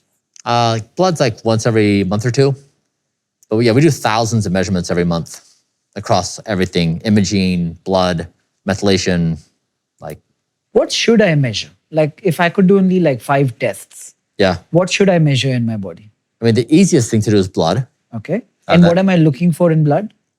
It depends on how advanced you want to get. You can get very robust, like 100 variable panel of blood. You can do very basic of like 12 to 15. So you like take your pick on how advanced you want to become. If you want to become more sophisticated, you could do after that, you could do some epigenetic testing. So you can see your speed of aging or the age of your organs according to DNA methylation patterns. You could do a full body MRI, looking for bad stuff like cancer, tumors, but also baselining your organs with the biological age. You can do a microplastics test. We just did that as a company. So you can do a finger prick and see the microplastics in your bloodstream. And then there's a whole bunch of other, like there's endless tests. You can do a microbiome test. You can do like a whole bunch of stuff. So And if you were to suggest 5 supplements, I know it's a generalization, for the average 25-year-old, what are the supplements they should be on most often? Yeah, it's what they're deficient in. Right. Always start with the deficiencies as the most powerful. Okay, since we have one question, if I were a 25-year-old trying to start a business in health around testing, supplementation, or anything ancillary, do you see any low-hanging fruits that one should start? I mean, so I went through this exercise myself, and I didn't really want to get into this business. Like it's a pain in the ass, low margin, but like no one's done this. So we created, I think, the healthiest food stack in the entire world. So we went through all the evidence. We said, where are high-value nutritional foods? We sourced it from all over the world, and we do third-party testing, and we publish all the lab results. And I know from doing this over the past couple of years that food is guilty until proven innocent. So if we tested this food right here, I bet it's toxic. I bet it has contaminants in there that we don't know we're eating because nobody's checking this. We don't have a third-party lab result showing us what's in this food. I've tested enough food myself to know most things have high levels of toxins. And So you're saying the business would be to put out a food stack that is highly tested? Exactly, because what you want basically health to be automated. Like if I eat this, I want to know what I'm putting in my body. Like what is the DIE score? Is it improving my health or is it making my health worse? There's actually, you can quantify that to some degree. Like smoking a cigarette. So here's like in this air quality here in Mumbai, it's equal to smoking over 10 cigarettes a day if you're out every day. Like the entire city is smoking, 10 plus cigarettes a day, breathing this air. Right? That's a very clear DIE score, right? Because there's no virtue in cigarettes. There's no one living longer because they're smoking. The same is true with this air quality. So Bryan, now what do you think of a business where you have a multidisciplinary team, right? Which costs a lot of money and you use them. If that can be democratized in some sense and somebody can have a model and which is kind of the clinic model with the same team, that can be leveraged with a health manager for a broader set of people. Yeah. Are you thinking of something like that? It's the hard part about that is it doesn't scale. Like anytime you're dealing with someone's personal health, you've got infinite rabbit holes to go down, right? They've got endless issues they're trying to chase down, endless issues or endless optimizations. And then when you pair the doctor with that, like the margins are so low. Maybe AI will change that. Where you can change that's that what function. I think. Yeah, okay. Can you give us one more, like a business a 25-year-old should start? Because everybody's looking at this, watching. Bryan, what business do we start in health? There's so many people building in AI in health right now. So that's a very saturated market. There's just tons of high quality energy going into that. Like food is like the most basic, boring business that no one built. Mm-hmm. And that's why it was a problem that needed to be solved. We did that with supplements and food. Like biotech is a different thing. You have to raise a ton of money of these very long cycles. It's very hard. So yeah, health is very, very hard. Like the doctor model, like it's very, very hard. It's not a clean answer. I mean, one thing, I take athletic greens in the morning. Yeah. So I saw a post of yours, kind of dissing athletic greens. Why is that? Because the whole industry seems to be on one side for athletic greens, and you are against it. As in, any reason for that? Yeah. So the cost of their goods to source their actual ingredients is less than $10, probably $7. They sell it for one time $99 and subscription for $79. They pay influencers 20% of that. So every time a health influencer plugs AG1, they get $14 on that sale in perpetuity. And so what I'm hitting at is health influencers have sold their souls to push this product. Because like, as a health influencer, you channel you're basically saying, trust me, I'm going to tell you true things. Right. And then you turn on your promotion hat, and now you're saying, trust me, buy this thing, Right. but it's driven by money. So there's a confusion. Are you telling me this because I trust you, or are you telling me this because you're making money from me? And that's where it splits, and there's no disclosure that that's what's happening. And so it confuses people, and it lessens the value of the entire industry, because now I say, do I trust the health system? Do I trust influencers? And so they lower the trust of the entire ecosystem, because I don't know now who's telling me the truth and who's telling me things to make money. And so AG1 bought their way to influence by getting people to compromise their own personal integrity by blurring the line between what is true and what I'm making money on. And the alternate, like the same argument could be held for what you are trying to sell using the blueprint. I mean, someone could say that you are potentially, trying to sell this, and that's why you're saying something in. The difference with me is I did everything, and I open sourced the entire thing. I said, here's all my recipes, here's all my ingredients, like go out and do it. I'm going to help you do the whole thing yourself. And then I share all my data. I say, I do this, and here's my data, right? It's like the most open, transparent, ungated process you can do. I've given the world my entire recipe. So like there's no conflict with what I'm doing. I take it, I share all my data, I open source it, they can go do their own thing. And so it's actually a very clean model. I do what I say, I do what I do. And there's no like, are you telling me the truth to do this to your own personal incentive, or are you doing this for my benefit? And Blueprint and Athletic Green is similar products? Yeah. Yeah, but again, like I say, you can buy it from me or go do it, like go source it on your own. I will help you source this. I will tell you what to look for. I'll tell you how to buy it. Like I will help you accomplish the same objective. So it's like as far as I know, I'm the only influencer playing it clean. One question on rapamycin. Yes. I just saw that post, and it's of course aspirationally a gold standard as a molecule, right, for longevity. Yes. And it didn't work for you.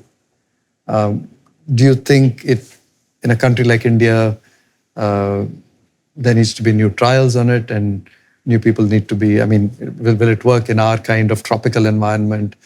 What's your thoughts on it was a really surprising thing. Like if you were to ask, like, what does the longevity community agree upon the most?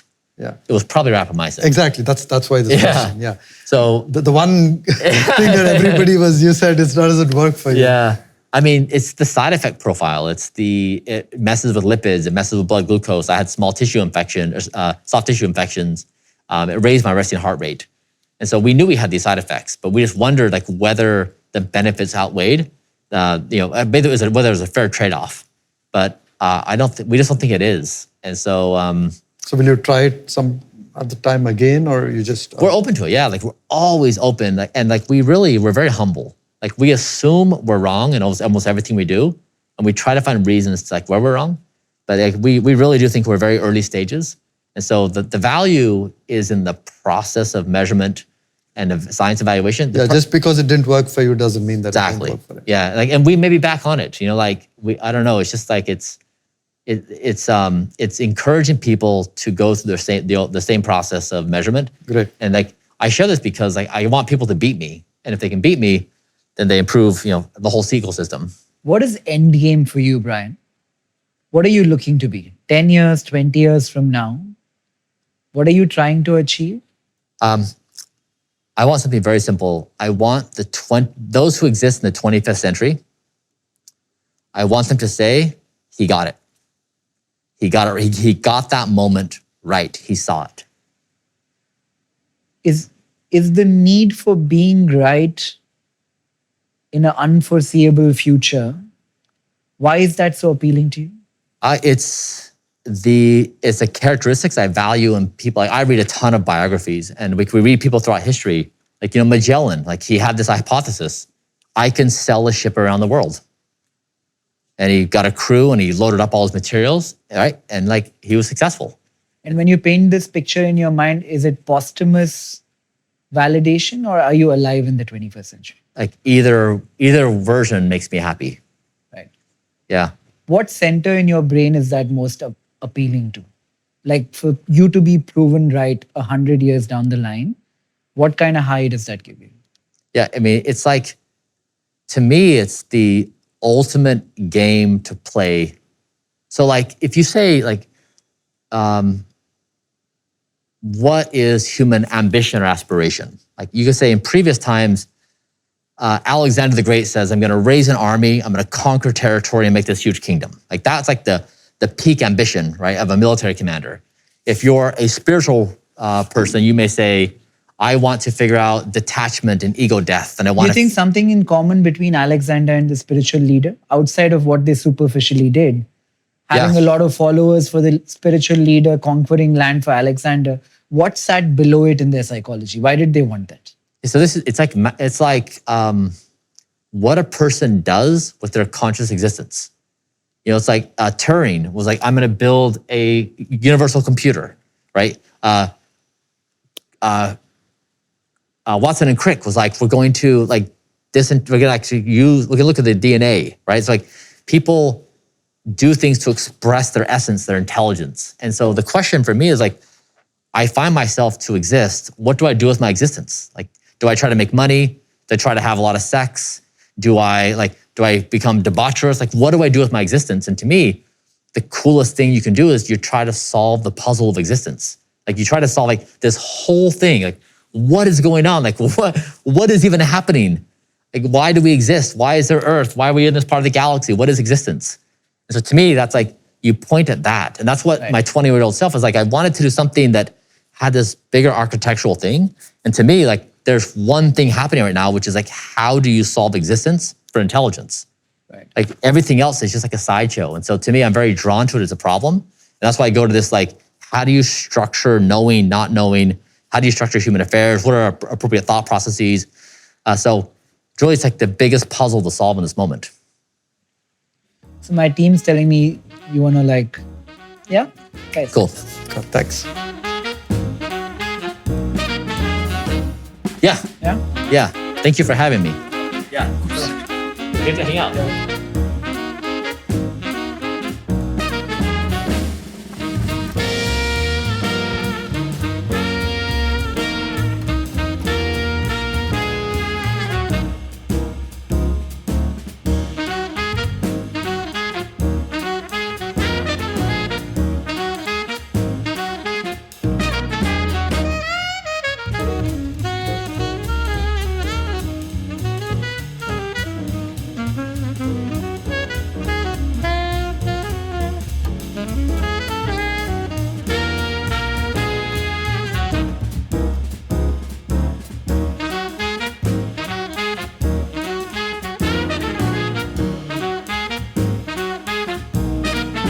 Okay, Okay.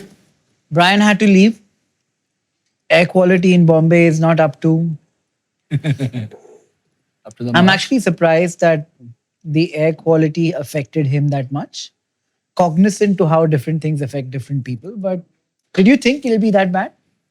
I mean, It's possible. it is possible. As in, 120? I mean, the way he reacted to 120 was strange because he probably stays in a place where it's less than 10. California. But yeah, LA. but yeah. But Nithin, 100, right? I mean, I'm just being objective, and this could happen in Bangalore. I'm not saying because it's Bangalore, Mumbai, whatever, right? 100, living at 100 for long periods of time is not good. I mean, we. So this, as cities, we have to do something in our country. Yeah. I mean, we have made a choice, conscious choice of staying outside. I mean, not really outside of Bangalore, Yeah. but little outskirts. Just because the air quality there is sub 20 all the time. You're talking to real estate king. What happens to real estate in the center of Bangalore if everybody starts thinking like that? No, but I think it's a problem on multiple dimensions, right? I don't think it's about vehicular traffic, right? There's construction, right? All our cities are going through tremendous construction, and I don't know if this is a 5-year, 10-year. For what I hear, I don't know. Maybe also. you have a better sense, but they're saying Mumbai before construction and Mumbai after construction. One thing that has changed is the AQI quality. See, it's not just a problem pertaining to Mumbai because practically, if I were to move from Pune to Delhi, I would feel sick because the difference in air quality is substantial. So your body takes a few days to acclimatize and just adjust to that environment. So if suddenly you are moving from, let's say, a sub 30 AQI to, let's say, 140, it would have a drastic effect. So you would feel that sudden itching. I was surprised that, because we also live here, right? Yeah, but we have, our bodies have acclimatized, our bodies have adjusted, compromising multiple secondary functions. So you have primary functions, you have secondary functions. So at any point of time, your body will prioritize survival. So, we are basically compromising when we are living here. The body has compromised to an extent where it does not feel like we are facing any issues, but in reality, we are. Should we all move? No, but Yeah. but there's one thought that occurred to me just now, right? There are so many people who travel from the US for the first time, and Bryan's not the first, of course, the person who came here for the first time, right? I've not seen them react the same way. No, that's probably is so measured. He's measuring everything, No, so but he's more looked conscious. like he was feeling it, Yeah. right? Do those people feel it and they don't tell us about it? Yeah. I don't know. But they do fall sick, no? They do. They do. They do? Yeah, they First do. time? Yeah. Yeah, most of the times they come here, they get influenza and other vaccines, and then they come to They call it our allergy. country. Yeah.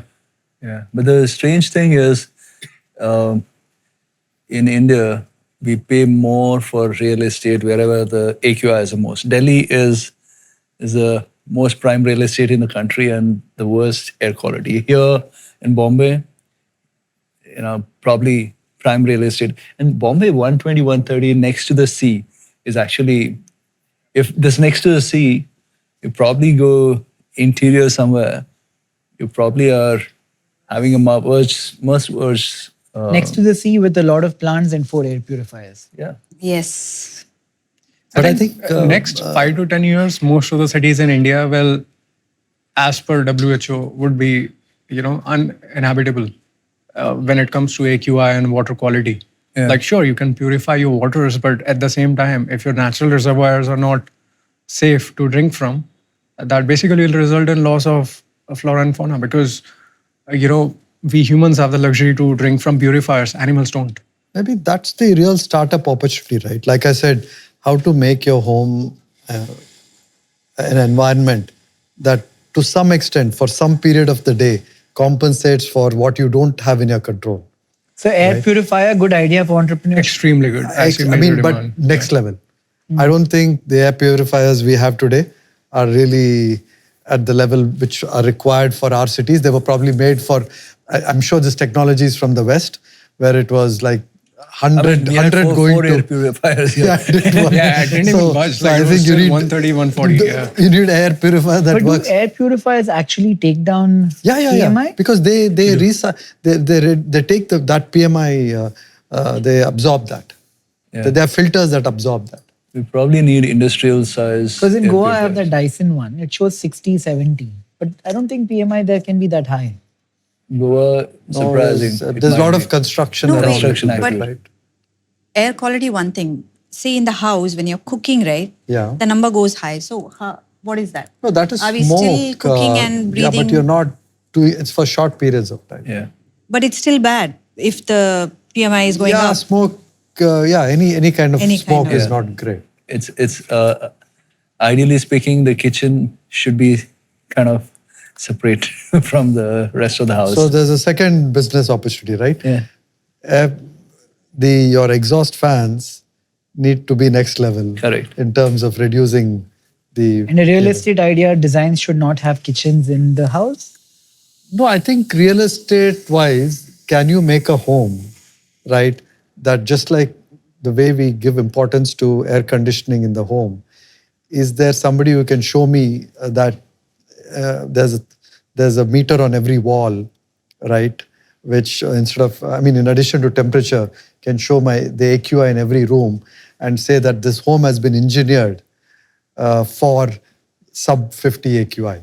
That's a big realistic. I would pay a premium for that in any major city.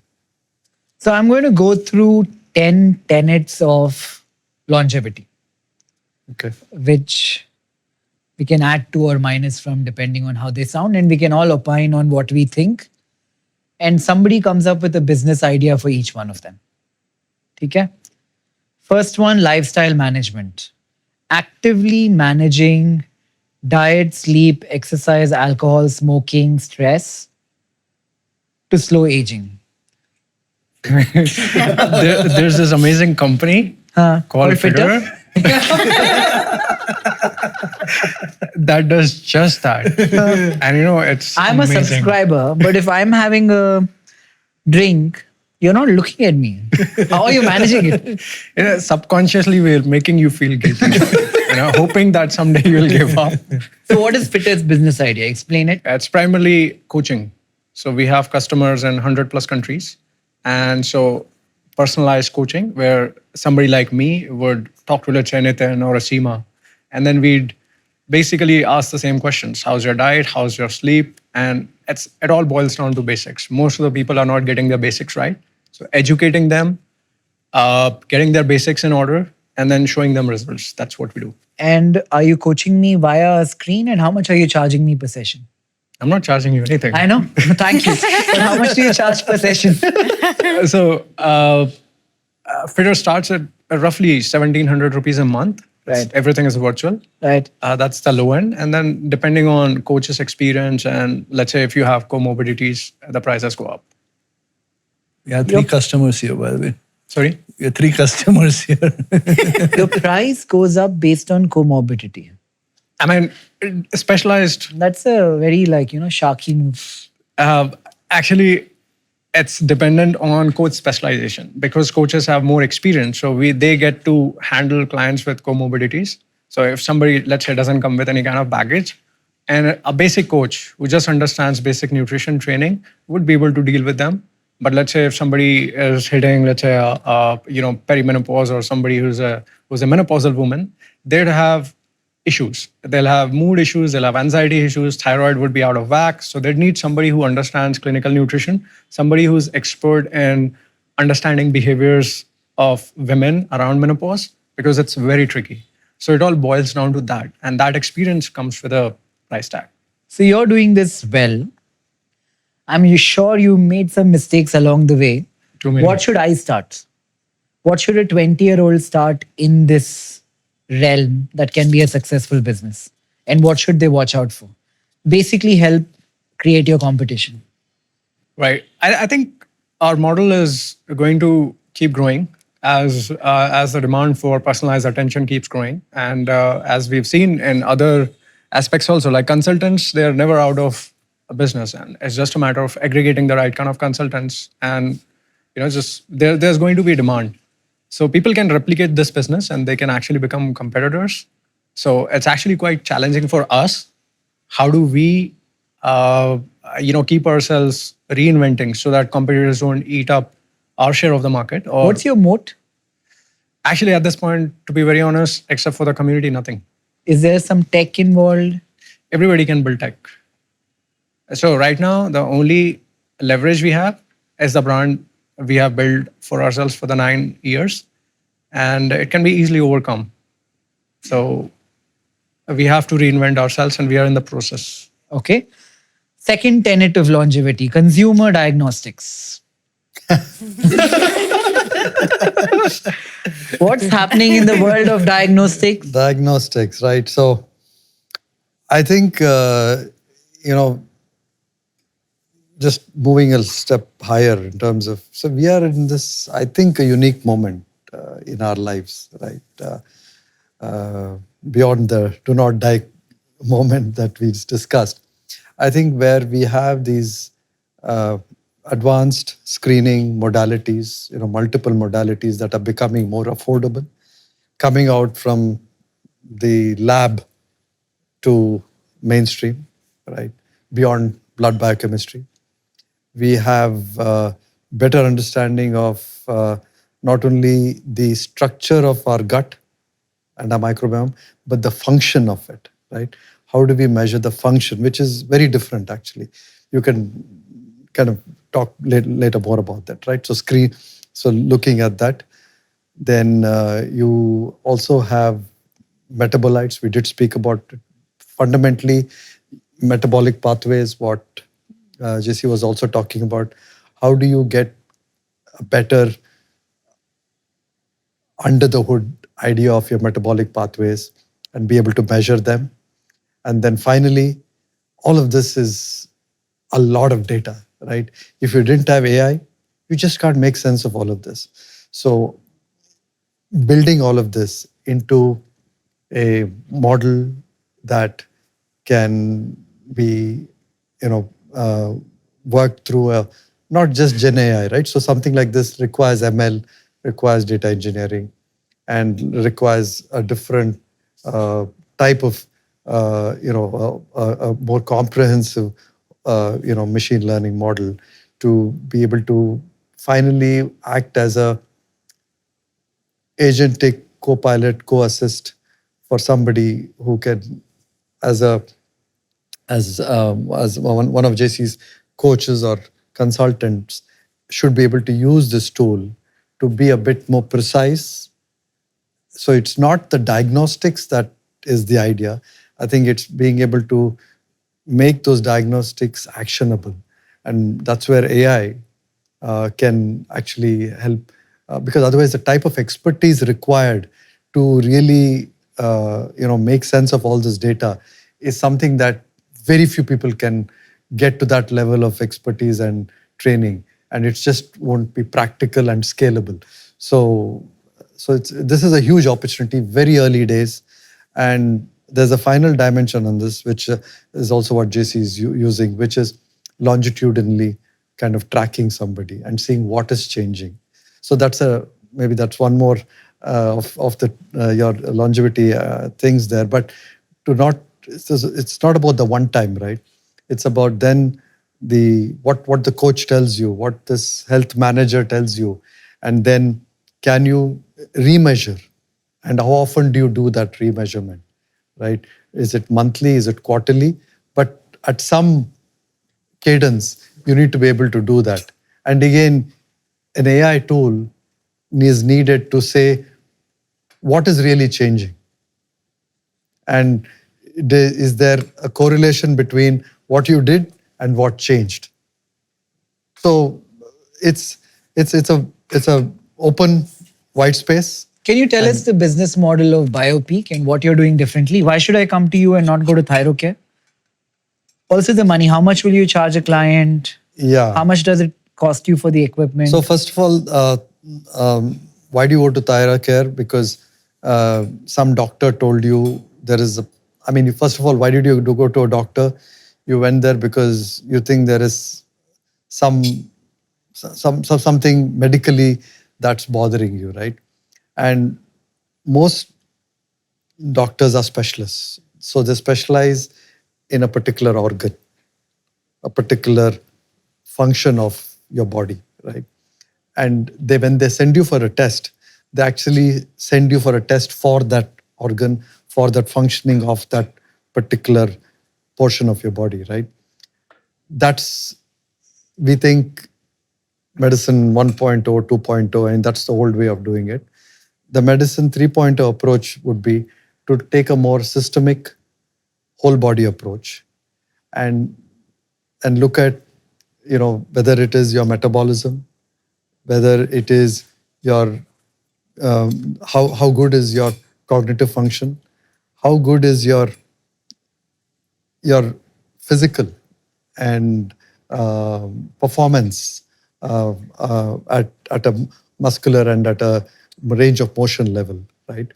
So can you look at things slightly more holistically and integrate them into a more informed view of your current state, right? And marry that with genetics, and with that predict where should be your focus. I don't think doctors will tell you what to I mean, you go to a lab, you measure something, you take a medicine for that, and you try to fix that specific problem, right? So there is no whole body approach. There is no system approach. So that's where BioPeak. And like I asked JC, how much would I have to pay BioPeak? So we think that an entry price should be somewhere in the 90,000 rupees to do this. Per? Which includes the screen. Per year? No, it includes the screen plus maybe 2 to 3 months of follow-up on the intervention. But then we'll have packages where you take a whole yearly memberships, right? But you're like a rich person product. I've read about these longevity startups which are becoming like members club for rich people. Yeah, so that's that's the second product that we will have, which is the community, the club, equivalent to a family health office, right? Just like you have a wealth manager, you have a health manager who's dedicated to you, who's clinically competent. So who's not just one-dimensional in what. So the person should be able to be able to manage your nutritional biochemistry, should be able to manage your exercise optimally, your sleep optimally. So all of that, and there we will partner with various folks can become health managers, right? So we don't have to, but I think various health managers will require this kind of diagnostics. So I think the health management could have a very high-end, club model, which could cost maybe $10,000 a year. And I don't know, Jesse, what do you charge for a year for? Comparatively very cheap. So that's another. But I think what we're talking about is empowering health managers with tools that will help them be more precise and more predictive. So where's the entrepreneurship opportunity here for a 25-year-old? I think to be able to use, so like I said, we don't want to build every aspect of the business, right? So let's say I'm a trainer today, right? As a trainer or a nutritional coach, right? What am I basing some of my advisory or the interventions or the guidance I'm giving I think they'll be able to function better with data. And I think that's what we feel these tools can empower, that we can build. So I think every coach who is providing some aspect of intervention and support will be able to do better with BioPeak with data. So Nikhil, I just want to add, because I think it might skip my mind. He mentioned datasets. India does not have a data set. So there's a huge opportunity for somebody to just build into this. How do they go about it? How does a young So- person build a business out of this? So AI needs to train on data, right? And we ran into this problem when we were trying to figure out, blood pressure. So for example, any smart wearable, right? They use regression as a tool to estimate any of these parameters. They don't directly predict these parameters because they're non-invasive, right? So for regression, you need to have a very large data set. And unfortunately, in India, you don't have data sets. So all the data sets that you have are US-based data sets. And so today, there's a huge, we have the data sets, it's unorganized. You have the pharma companies, you have hospitals, but nobody has done the job of pulling medical data and put it into a trainable data set. But why would a hospital share that data? It's important. If India has to ever build anything that it can truly call its own, like if India needs to become a pioneer in AI, it will need to have the data sets. Today we are talking about blood pressure estimation, or let's say, your HRV estimation. Tomorrow it could be detection of, let's say, tuberculosis or something else. All this data is available in hospitals, but it's not digital, it's not trainable. So if somebody says, hey, I'm going to build the largest data set in India for medical data so that future AIs can be trained on. Essentially what the government is trying to do, right? Which is to but digitize the medical records. Yeah, and but they don't have the right. It's a data engineering problem, like you said, right? So you'll have all the data, Right. but in how do you kind of bring it together? Right. You need I think trainable is, data. You need and trainable make data. it usable. I think is not something that the government is today. No, I have one question about. So you come get yourself tested, Yes, and you find, say, a certain marker is not in the optimal range. correct. Now the thing is, the guy who is reading the data is not you, right? I mean, is a health coach. No, it's the AI tool which the health coach can use. You cannot see the health coach knows. This is human in the loop AI. So this is not independent AI. Okay. Now Right. let me put it the right way. Say HbA1c, right? Yes, It says 5.7% is a cutoff. Yes. Above 5.7 is yes, Now 5.7, like my doctor will say up to 6.2 you don't have to worry, right. right? Right. Now someone else will say 5.5 is diabetes. Right. Like how do you ensure, if the diabetes at least is straightforward, but a lot of other things, how do you make sure you're in the optimal range? Like Bryan Yeah, right so- now, Yeah, he probably is in the upside of the range, right? He is trying to optimize to be on the top of the range. But in India, what I've seen is most doctors are happy if you're at the bottom of the range also. Like, Right. unless if you're outside this range, it's a problem. Like, how do you change that mentality in there? see, I think that's more of the health manager's job, right? Right. To be able to change that. But I can tell you there's one thing that you can help most people who don't know that they're in the trajectory of getting to the pre-diabetes or diabetes stage, right? So that's where certain markers, which HbA1c is where you've already, it's happened, like you're at 5.7, 6.2, right? But what if you're building insulin resistance right now, right? So there is a marker, right? Let's say there's a marker called, 2-hydroxybutyrate. Now, if you look at the levels of that marker, it will tell you that not maybe this year, next year, you will be in a pre-diabetic state. So if I can tell you that if this is a marker that I can now indicate to a coach or a health manager and say, you know what, I know that he is on the path to building insulin resistance, and this will then lead to pre-diabetic or diabetic state for him to be in that state, right? Can we look at what is the what is the specific set of interventions from his nutrition, his exercise, his sleep, and whatever is causing that dysfunction, right? And there are ways in which you can metabolically look at why is he why is that insulin resistance kind of, it could be deprivation of sleep, it could be many things. So can you be a bit more proactive and precise with these markers is what we want to see. Now on whether you're in what range, right? I think that is related to, again, Indian data. So it's the same thing like BMI.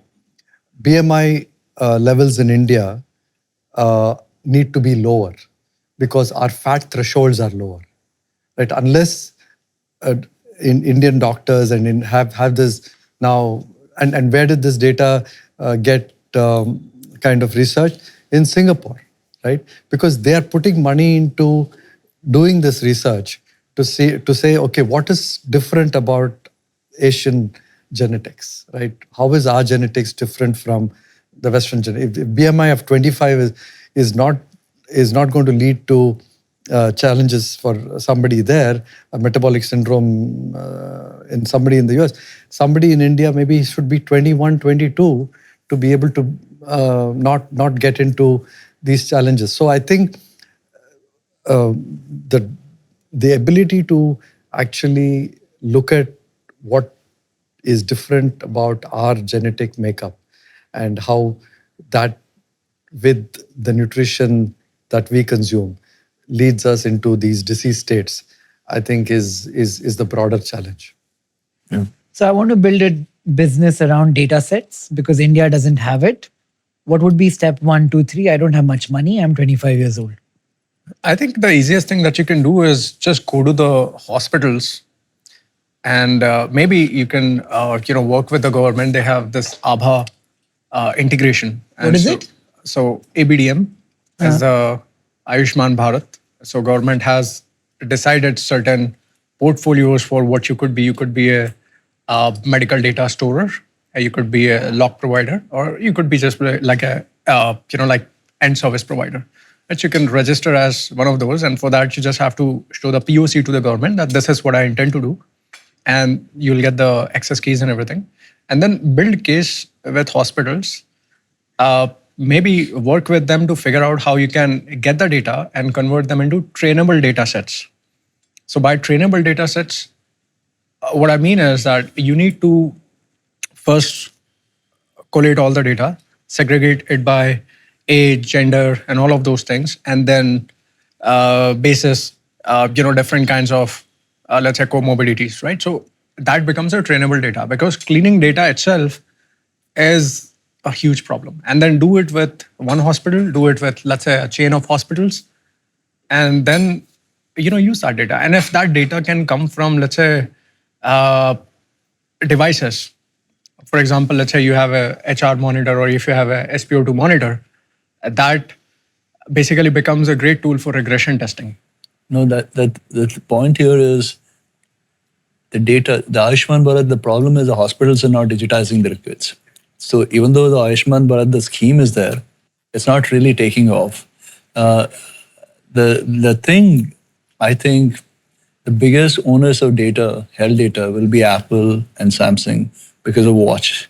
And I mean, that's what we are trying to do, but yeah, because once you have so much data, yeah. Do Apple That's and when- Samsung share this data? No, they don't. Not for a fee? No. No, I they think can't. it's, They can't. the other monetization idea here for the data is the insurance companies, right? So you will have to somewhere make a case for the hospital that once the models are built and their models are predictive on a particular person's data, right? There is value for the insurance, and that has to be shared with the hospital. So you'll have to make a monetization use case first, right? And there are insurance companies today Yeah. looking at this very seriously, and they have to because as a country, this is the second Yeah. kind of dimension of it, right? See, if this is done, for example, today insurance companies spend a lot of people in assessing hazard ratio. Some of the things are very straightforward, but some of it's not a how do you say, it's not a nuanced approach. They are still following the same approach for arriving at a hazard ratio what they did 20 years back. Today, even if somebody is living with, let's say, a condition, for example, in my case, I have hepatitis B, but if you look at all my blood parameters, they're perfect. And my lifestyle is great. So there's a good chance that I might outlive somebody who does not have anything like a hepatitis B, but has a really bad lifestyle. Seems? What? You want to add something to consumer diagnostics? Yeah, what would you want to see, right? What You had health I mean, thing, like you can talk what would about you it. pay for in this diagnostic space? What would I pay for? Yeah. What additional would you pay for beyond what you kind of... Maybe, the fact that the breast cancer could have been detected earlier. Yeah, that's what I would claim we can do at BioPeak, and you can be there. But would that be a useful thing? That would be a useful thing. Prevention would be even better, as you mentioned, right? See, prevention, I think, is a very difficult... No, it's a difficult because thing. we're all vulnerable to things, right? Let's face it. Yeah, but Because what you said, right? Yeah. Like a gut, something Yeah. like a gut biome. Yeah, You said, So if there are if any abnormalities. Yes, you can say certain strains again are indicative of certain impending disease states, Alzheimer, Parkinson's, and all of these. So I think, there is enough data on this, but going back to what JC and me are saying, there is no correlation of this data to the Indian... Somebody needs to build a business around the data set. We have to build but some of it, I know that you probably don't like this answer, but it requires research funding, right? Which is not a business today, right? But why do you need research money for creating a data set? No, because today nobody is measuring that gut.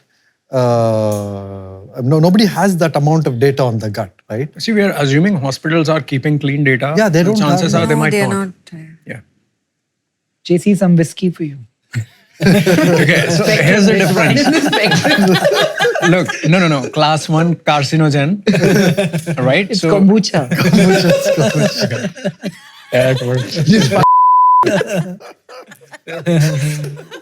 Come on, nigga. So JC, is there a spectrum in alcohol? I think alcohol is a zero one, right? So there is no spectrum. Any amount of alcohol is bad. Yes. Right? And I think... agree with this. But in the spectrum, isn't something allowed like not with alcohol, right? It's it maybe once a month. See, we are talking cellular level. There are things that affect you at a cellular level, and there are things that don't mess with you at a cellular level. Yeah. Okay? Alcohol has formaldehyde. Formaldehyde has the potential to damage your DNA. So at a cellular level, it is damaging. Now, just in case, case in point, so we talk about cancer, right? Everybody has cancer genes. But how do cancers spread? Basically, your cells start dividing uncontrollably. When the genetic code that controls the growth of cell division, mitosis, that code is either damaged, right? Or let's say over a period of time, the cells are like, you know what, we don't want to follow this, we want to follow something else. So mutation. And this happens when you have carcinogens that have the potential to disrupt your DNA. Alcohol, any amount of alcohol will have formaldehyde, right? And the minute it enters your system, it does not even need to go through each and every cell of your body. Even in your blood, you have blood cells, you have white cells, you have red cells, you have so many cells. It can start messing around with cell division of any of these cells. Then you have liver, right? So many places where it can attack these cells. I was listening in on a podcast, Dave Asprey, and he was talking about kava. You know about kava? Yeah. It's Sorry, what? kava. Kava. Apparently KVA? KVA. kava. So it's a type of drink which is made from the roots of some kind of vegetable or fruit or whatever, and people are drinking it to get slightly intoxicated. and it's becoming popular in the US apparently.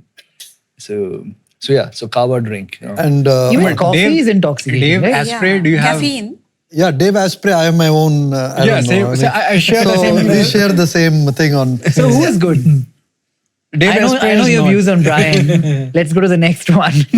No, Huberman? I I'll tell think you with Bryan, honestly, I think we both agree the on- same thing, that he does more right than wrong. Like his basics and everything is in order. What I have problem with is some of the experimental therapeutics, the 100 pills and everything. Most of these things are unvalidated.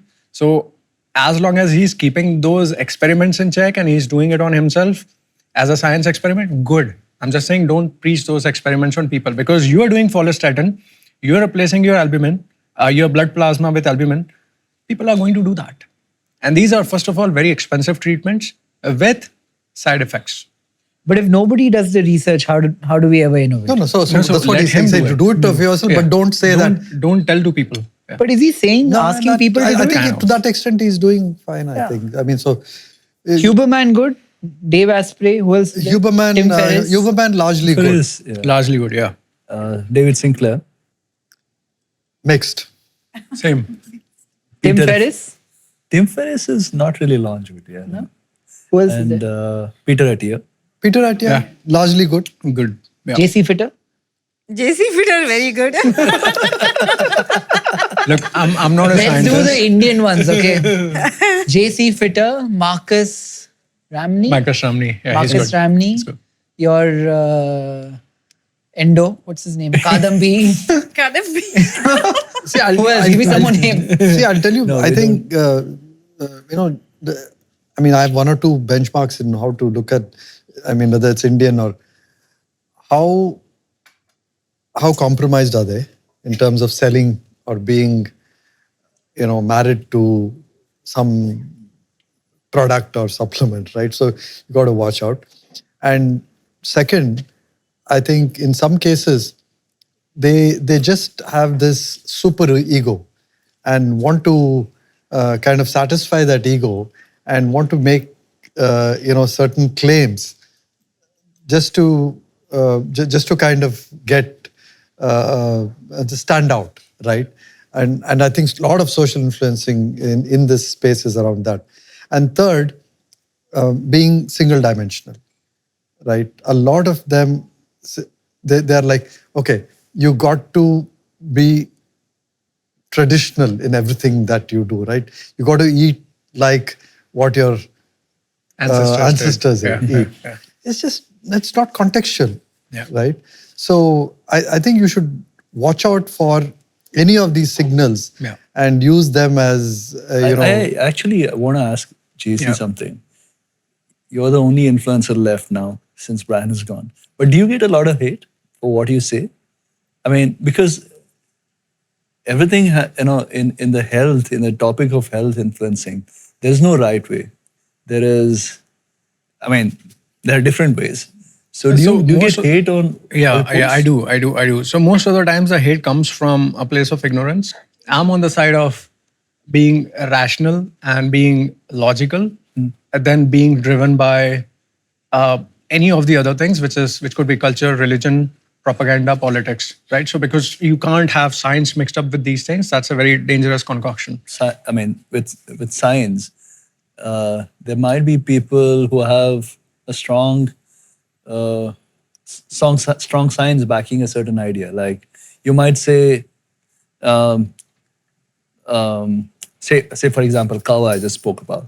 You might say kava is not good, and someone might say kava is good. Like, how do you prove that? That biggest challenge Right. for people like us, three of us, Yeah. is you listen to Supplement consumers. supplement consumers. Is No, I asked him the same question.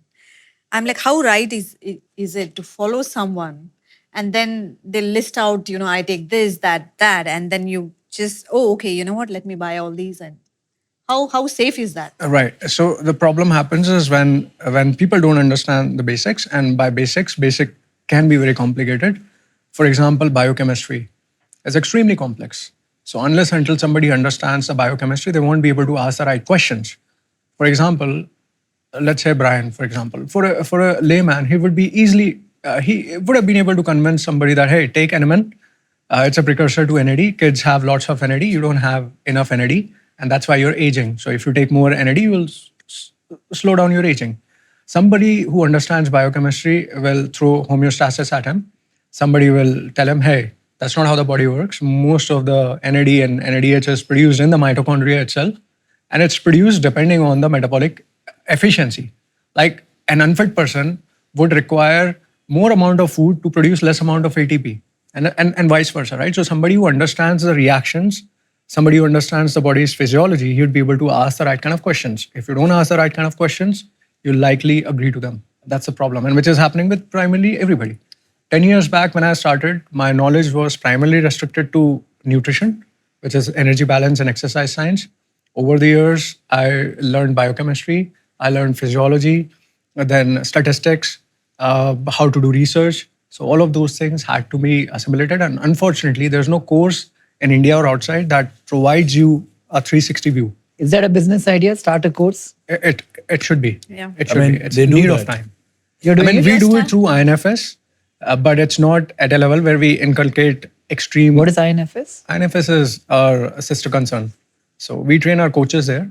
But in fact, I was just thinking about it. I was going to have a chat with my co-founder that INFS. There's time when INFS goes into the depth of everything. Like you cover not just nutrition training and basic clinical nutrition, Yeah, I but think we should, biochemistry, we should talk about that. I physiology. think we can help. Yeah, I mean, Maybe we can do it especially- together. Yeah, we should talk about it. Certainly. Do you want to finish your thought on cancer detection? You were saying something. You got cut off. No, I mean, No, I think the other challenge a lot of cancer survivors would have is how do I know that this thing is not going to recur, right? And for recurrence, is there certain markers again that I can be more proactive and predictive? no, also Yeah. oncologists, right, in India are very, I mean, it's very black and white. Yeah. You have to take this pill so that you don't, That hormone you keep saying you have to take for 6 years or something, but you Yeah. don't want to take. Exactly, right? But then over time, that tablet has the side effect that it might cause cervical cancer. And muscle and workout and all that. Exactly. My bone density is not very great. It's not deteriorating, but it's not even getting better. I have joint pains. I have hot flashes. So I'm like thinking, do I want to live, take this pill for the next whatever 7-8 years and live like this? Just that off chance that I won't get cancer. Or do I want to live a good quality of life, just maintain a healthy diet and be like, you know what, and not take the pill? So it seems you've had a couple of years of torture. I've seen you go through operation, I don't know, half a dozen times in the last 2 years. What could have made the experience better for you? The entire thing. From the beginning, from going to Noora, getting detected, to finding a doctor in Manipal, then here, then there, then surgery, then plastic surgery. If I think back,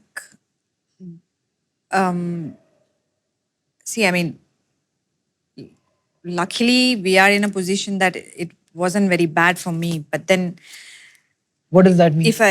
in the sense, I had family support. financially. Financial independence. We didn't have to really think about money because that's the first thing, right? Like, because my question to her when she said I have breast cancer was reconstructive surgery. But she said normal people ask how much the surgery will cost, right? The mastectomy. So, but then if I think like from a, women's perspective, I think firstly, no one even bothered about my mental state of mind. It was all about just, cancer, we have to do this, this, this. Also, just to find the right doctors, it was so difficult.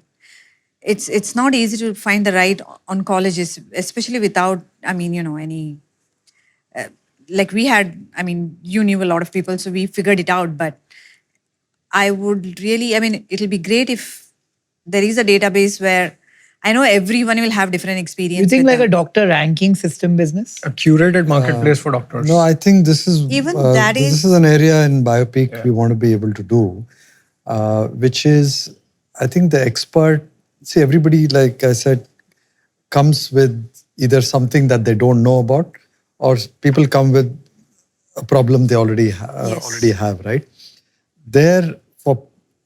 How can you make that expert opinion, right, more accessible, right, both at an India level and maybe at a regional level? No, what I mean is if she got detected for cancer Yes. and wants to find out which doctors fall in the top 5 percentile, That's exactly top what 20 I'm saying, yeah. percentile, top No, 40. but the thing is, Yeah, will you be able to guide rate the them. person, right? No, but how do you guide them? Because No, because you have built those, because as BioPeak, you have the relationships with them, with those doctors. but that is only you're going to only solve for a small subset of people. yeah, But I of feel course, like every doctor should be solved for by virtue of maybe the success rate Then of it becomes like Zomato and Swiggy, the restaurant rating of that. it gets schemed. Yeah, it's get games because No, anyone. also with doctor, right? It's very different. I might have a wonderful experience with someone, but then someone else might not have that kind of.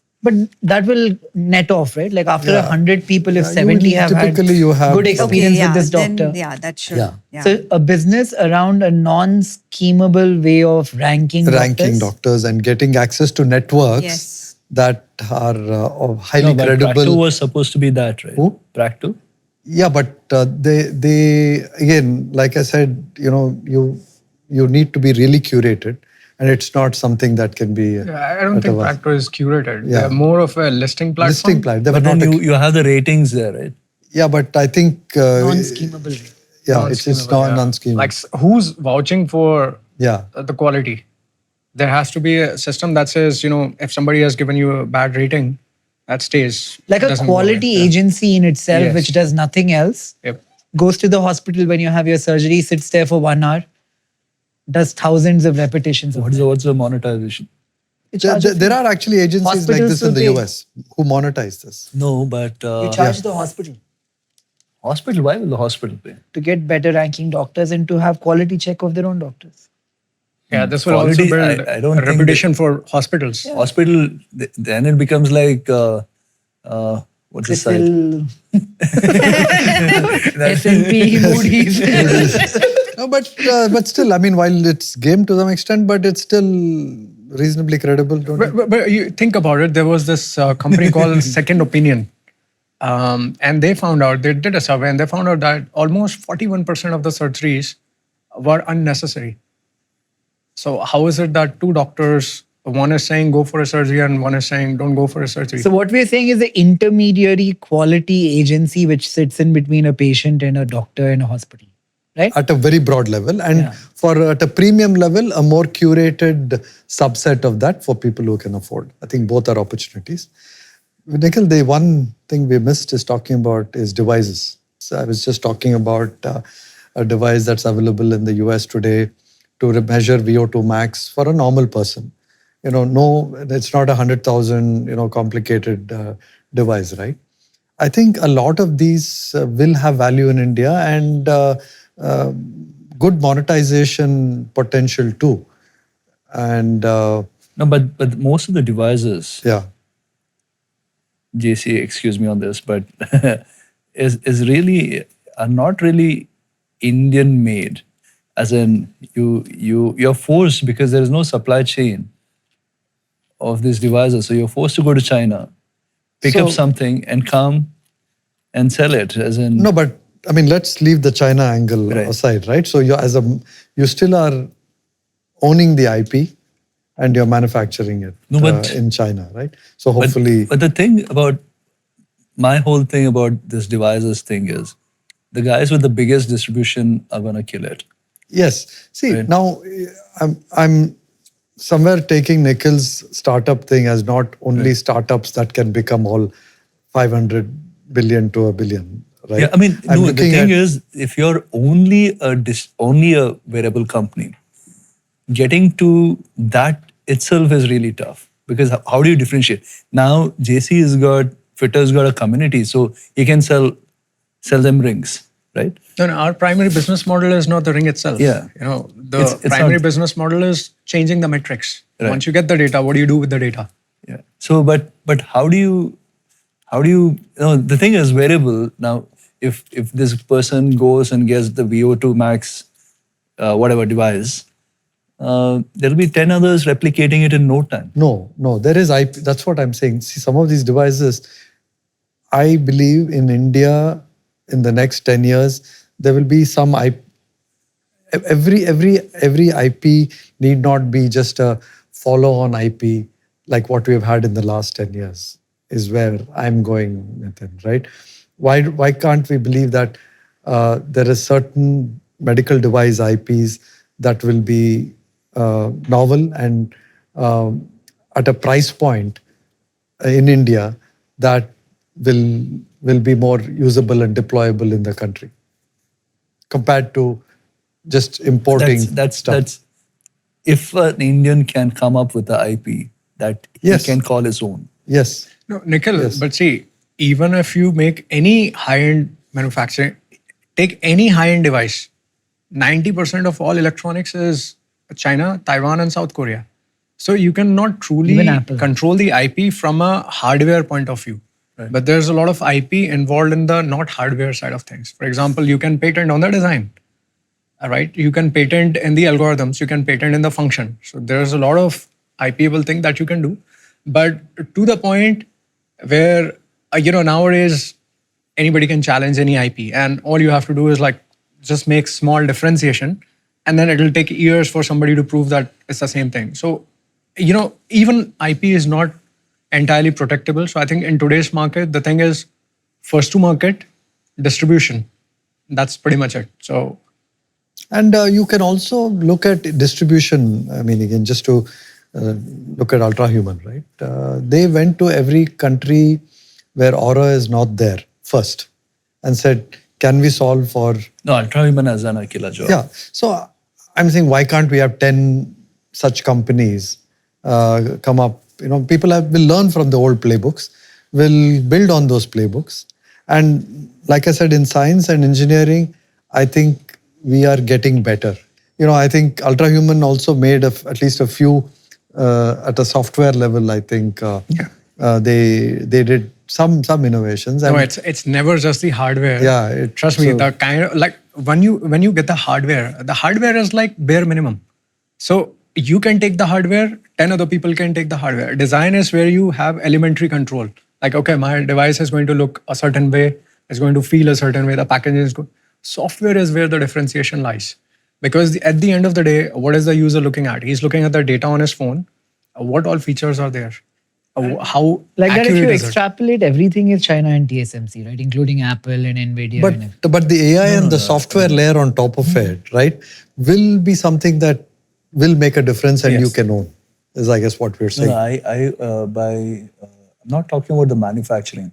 I'm talking about Apple going to China saying, I want to make Apple watches, versus someone else going to China saying, I want an Apple Watch. Right? As in, it's two different things. But let's look at the idea of wearables itself, right? In 10 years, I think we'll be in a different place. The type of things we'll be sensing and measuring continuously, I think will be dramatically different. Yeah, for sure. And there, I believe there are a lot of opportunities for Indian entrepreneurs to... One of the things I hope is a chip somewhere planted in between. It can measure my glucose. It can measure my... So your cortisols, Everything. your glucose, and blood report, everything. yeah, everything. dynamically, right?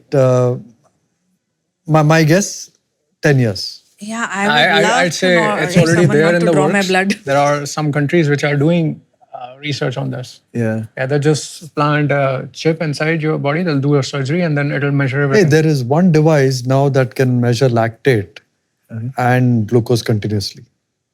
So you want to know you're in zone 2? Install as in... No. It's just senses. okay. It senses at the skin level. I mean, there are certain skin level changes that you can sense when your lactate levels are higher, right? So there's some of these devices for because how do you know you're in zone 2? Through some lactate. measurements. So you're Popular opinion, if we had to buy one device, Whoop or Ultra Human, Apple, Google, go let JC go Fittr, first. Yeah. what device do we buy? One device. Don't say anything. I know your answer, but I'll ask you. Fittr heart ring. I might be the only one who would be able to explain you what each of these things do. No, you please and go help ahead. you go improve for it. them. Go for it. Help you improve them, because most of the people who buy these gadgets, right, they don't know what to do next. I think that actually is the problem we were trying to solve. We didn't want to be like another gadget. First, we sent out a proposal to these companies, and we're like, hey, we have a community, we have coaches, we are amazing at helping people fix their lifestyles. Why don't you guys partner with us? And when we didn't show any response, then we looked at, can we do something of our own? So it was like watches, bands, and they were like, okay, ring is the best because it technically has the more number of hours of people wearing them, because watches tend to get uncomfortable. And so today our differentiation is not the hardware. The differentiation is, look, here's a hardware which is decently good. It provides all the metrics as accurately as any other devices, probably better than smartwatches. But you look at the metrics and what next, right? Which is where you keep wondering, if you are with somebody else, you'll be like, hey, this is my VO2 max. Now, what the hell is VO2 max? Or this is my RHR. What the hell does my RHR indicate? Or what is this HRV fluctuation happening? What should I measure? Right? So even though there's a lot of data on what these are, there's no data on how can you systematically get them better. So it's not about the device, it's what sits on top of the device. But JC, things like, let's say, how your activity is measured, right? Are there some such functions where one device is better than the other? Yes. So it all depends on sampling rate. For example, again, you have Apple Watch, for instance. They don't sample your heart rate as frequently as, let's say, a Whoop. So in terms of sampling, Whoop has the highest sampling rate, and that's why it's most accurate. So when we do calculation for certain things, like for example, HR, SpO2 and HRV, these are pretty standard functions. Most of the devices will get them accurately, right? But when we talk about, let's say, calorie expenditure. And activities, I think then Whoop kind of... So Whoop would be far more accurate because it's sampling the heart rate every minute. And then because of that, it's using a better formula, which is your heart rate load. Because there's a direct correlation between heart rate load and your energy expenditure. Other devices are using MET equivalents. You know the problem with MET equivalents, right? They are a generalized derivation from a generalized set of people. So they're not very accurate. So you go to the gym, your Apple Watch will show you burned 600 calories in an hour, whereas a Whoop or a heart ring will show, you only burned 250 calories. But what I've seen, okay, I've used everything. Yeah. I mean, I find Apple Watch convenient. And the reason I find it convenient, it's not very intrusive. About this calorie thing, I get it. But the thing is, it's consistent along the line. So if you know what is burning 1,000 calories on Apple Watch, you can assume it's not 1,000, it's 600, 500, whatever, right? But it gives you a consistent 500. Now, with so does Whoop, right? Yeah, it does. So consistently it does. But the thing is, Whoop is wearing... You have to wear it 24 hours is I wear it on my feet. I used to wear it on my feet for 3 months. But then you have to carry that separate. I think every device in the world should have a C-type. Yeah. It makes no sense to have a weird charger for a weird C-type. We added a C-type. Yeah, I mean... That's why I stopped wearing it. What about CGM? CGM, again, I'm not a huge fan of CGM. It's great for diabetics, but in non-diabetics, there's no data that suggests it helps non-diabetics. I mean, apart from making people feel scared of every single food on the planet that spikes their blood glucose, and you know that blood glucose spikes are completely fine. There's no problem with blood glucose They need spikes. to come down in a reasonable way. Yeah, exactly. So, but for somebody who is probably,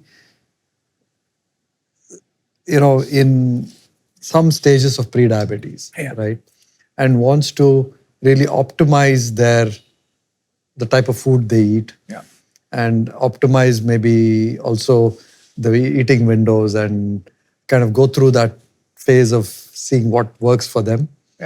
I think in my opinion, it has value. There's a level of personalization that the devices can offer. Yeah. But I think today that level of personalization is not like a hidden treasure, I would say. Everybody would agree, hey, eat a little bit earlier than your bedtime.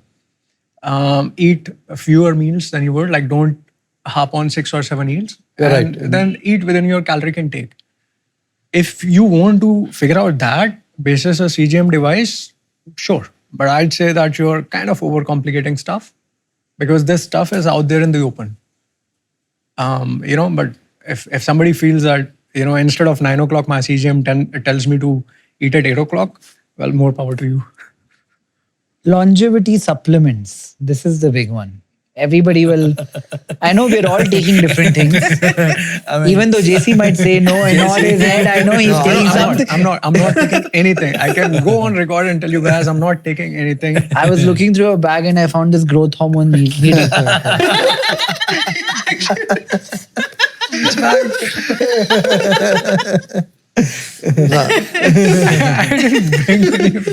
No, I think supplements will continue to be a huge business. Yeah. Yeah. Huge business. Unfortunately, yes. It's going to be a huge business because Okay, what there's a lot of works? takers. What should one take? I don't I know get what Brian's works. logic. It made sense. What's but I less think you should again, take? I'm going back to JC will agree that you have to measure, right? And that's But where without measuring, what would you recommend? Vitamin D. no. Vitamin Actually, D? Based on the generic data set of Indian male based on generic, I think most of us have this vitamin D plus some K2 deficiency, right? I mean, that combination, you can't go wrong at a broad level. omega-3? Omega-3 also for most of us. Magnesium? I think, but again, omega-3, I feel you should measure. I think at some point we need to be able to really measure and say, what is good? I mean, how many units of omega-3? I have 2 capsules a day. So I don't know. Why is 2 good enough, right? Maybe it should be 1, maybe it should be 5. So I think 5 is too much, 1 is too little. so we're like guesstimating and we're taking some broad. But magnesium seems to be something that's Everybody agrees on magnesium. Yeah. I mean, it does help most of because the number of I was talking about. Give us the fancy stuff, Prashanth. I know you take some fancy stuff. See, I think I've found that there's enough data on lutein and zeaxanthin for your eyes. What? Lutein and zeaxanthin. We just don't get enough of it in our diets. It's for your eyes. For your eyes. And once you're in the 40s and 50s, And you take it every day. Take it every day. And there's enough, research data on that on these specific ones, unlike NMN and some of these other things we discussed. NMN you take every day? No, I don't take. NAC you take? I take. I take creatine. I think creatine, if you are exercising and again widely studied. Enough data on creatine. Enough data. And if you are 50 plus, I think it is beneficial. You should do creatine, right? So I'm telling you things that I know that there is data on, right? I like Prashanth.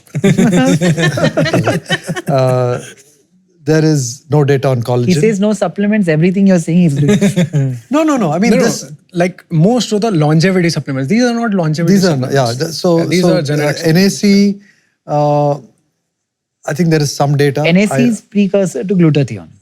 Yeah, glutathione. I mean, I take glutathione IV maybe once in a month along with but there's not enough data. vitamins. I take something called not Mega enough data Boost. on just glutathione. So there is some decent data on astaxanthin.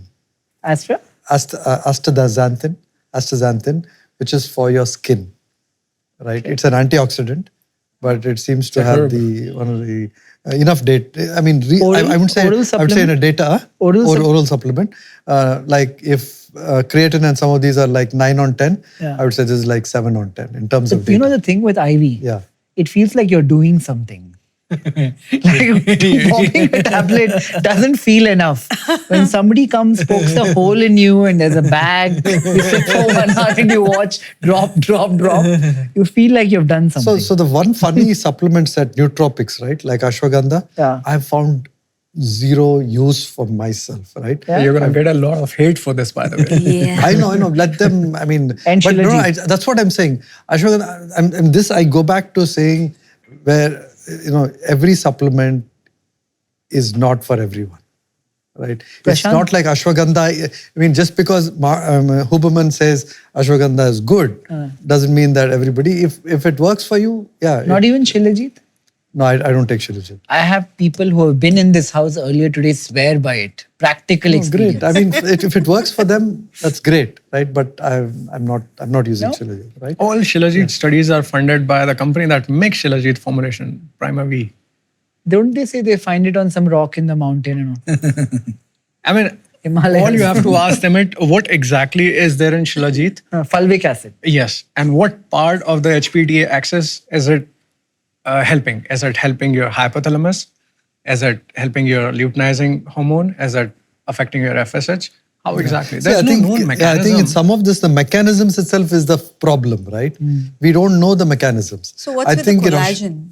see, collagen, there's like, I mean, most studies, again, have failed. Very few collagen studies have succeeded. I like Prashanth more and more. Yeah, and there is you know, it's a very poor protein. If you're taking it to complement your protein, will it do any harm for you? I don't think so. You can spend money on it and be happy, but it's not going to do much. Right now, there's not enough. See, data. collagen production is also gene regulated. So you taking oral collagen is not going to be the same Yeah, as because you it's taking... getting in your gut. It's getting. Yeah, because you taking creatine. Now creatine has specific creatine-specific receptors that help creatine, go through the cell membrane. So CRT receptors.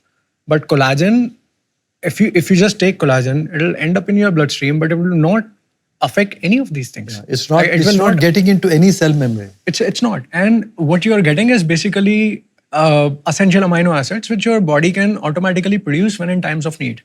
So you taking collagen supplementation is not going to in any way meaningfully increase the production of collagen. That's completely determined by collagen specific genes, which again are determined basis your lifestyle and other epigenetic factors. What else? What else? I think top of the stack. I think these are the best. I do some postbiotics, prebiotics, inulin. You were telling me the other day prebiotics are as important as... Yeah, prebiotics are as Probiotics. important, right? So, and I think there it depends on how much fiber you are otherwise consuming. Do you want to supplement some fiber if you just can't eat that much fiber? But it depends on your nutritional value. But I think it's a slightly more complex thing, this prebiotics, postbiotics. But I think it's something that I would definitely put some effort on. I think here I'd just like to flag that, and this, I mean, I went through this because of the tropical environment we are in and all kinds of food that we eat. Yeast in our gut is a very common thing among Indians. And we all, I mean, how do we fix it? We keep taking antacids and we think that's the way to solve our gut problem. But actually you got to, and it's called Candida, right? I don't know if you've heard of Candida, right? It's a type of yeast and very, very common in all of us. If so, the extra bloating that you feel, all of it is because of this Candida yeast. And there's a little bit of that in everybody, but when it overtakes and it also compromises your membrane, your gut membrane, it kind of leads to other complications. But I think I would just not worry about just general gut micro. So what do you do for this? Candida. Candida. Candida. What do you do for it? You need to go to a good, I mean, there are a few places, I mean, in India that will, of course, at some point, many more places, but getting a credible gut microbiome screening place is also difficult in India. But if you find a good one, then they'll be able to detect Candida. Also, to everyone, full disclosure, we are not asking anybody to take any of what we are eating. We are just talking about the tablets and supplements we are eating. Nobody listen and go eat any of what we say. No, definitely. So the other question is when it comes to omega supplements, right? The algae versus fish oil. I constantly go back and forth. Krill oil? Huh? Krill oil too. Oh, krill oil. I don't Krill know. is a fish, right? No, krill is not a fish. Yeah, it is. It is? I thought, yeah, krill was. It is a kind of fish oil. So I think algae is the only plant-based omega supplement. Not enough data, or as much data as fish oil. And fish oil, everybody says gets rancid. It's going to Not if you have it right after food. No. Rancid as in the cap. See, one is the source Inside of the your fish. body or? No, outside. Outside. You don't know if what you're eating is already rancid, and you don't know the source of that and how much mercury was there in that fish, right? So it's a little bit of, I'm like always still struggling with finding the right. So I think somebody for India. Is there a brand of supplements you trust? Like, I feel like there's a huge opportunity here for somebody to display the testing and give you the supplements. I think Bryan was speaking about the when it comes to food, right? And me and Nithin were also talking about it recently. I think there is a huge opportunity for a brand that can be out and open on the lab testing they have done. And the problem is, what is that credible lab that you will base your I think the decision first on? thing any company should do is get a spectrometer. Like you have to get lab in-house, because as long as you're getting You tested. mean at home, you're saying? No, in-house as in the Distribution. The distribution. Because you want to be testing, at a certain frequency, and you can't do it if you send it outside. And not just with supplements, even with food. As in, just to be like, I question every single thing that's Do you have a put on. spectrometer at home? Spectrometer is expensive. No, but supplementation. Wait, he wants to now start growing his own vegetables. So No, but supplements in India, I think, huge question. Yeah. Yeah. So They don't come from, like, they're not engineered. They're not like homebred, because even if we talk about whey protein, it's not that we have whey protein companies in India. Like besides Amul, I don't think They're just there's importing. large. We are importing everything. And when it comes to whey protein, we're just mixing stuff, labeling it and selling it. And most of the manufacturing happens by the same set of guys. So yeah, Yeah. so that's also a problem. okay. What about the tablet you were asking Bryan about? rapamycin? Rapamycin. Yeah, see, rapamycin. Now let's come to the longevity. No, drugs. I think, finish off this supplement thing. Yeah, the rapamycin is one supplement Yeah. I think people take. I think Are you on it? I'm not on it because I think Longevity India is going to do a trial on this in India on rapamycin. You take it once a week, and it has shown to modify or act on the mTOR pathway, and that mTOR pathway is the pathway that in Cellular a lot growth. of clinical trials with mice and with other mammals has shown to be most effective to increase longevity. Growth hormones? Not very. Even for rapamycin, see, what happens is so he's talking about mTOR pathway, so which is mammalian target of rapamycin. So there's basically two different pathways in body. So let's say you have states of high energy availability and high amino acid in circulation. AMPK, and you want to talk Yes. about. So you have the AMPK and mTOR pathway. Now there was a research last year. This guy came out and he said a higher mTOR activation because of leucine resulted in increase in macrophage activity. You must have read that one, I read right? that. And so he wasn't implying anything. And they did this testing in rats. It was a mechanistic study. And then you had this whole army of influencers going up and saying protein is killing you because it's activating mTOR pathway. By the way, so rapamycin in oral form would, let's say, affect your mTOR pathway. The same can be also affected by simply working out, eating enough amount of protein. So if somebody is not working out and not eating enough amount of protein, they can benefit from taking rapamycin. But if you were working out and if you were taking adequate amount of protein, no difference. So, and the AMPK pathway is the one that is a pathway that gets activated when you fast. Yeah. For certain periods of time. So that's the pathway that impacts, cleanup and Fasting is good as a no-brainer, right? Everybody no-brainer. agrees. So there, I think there is. I mean, I'm starting to look at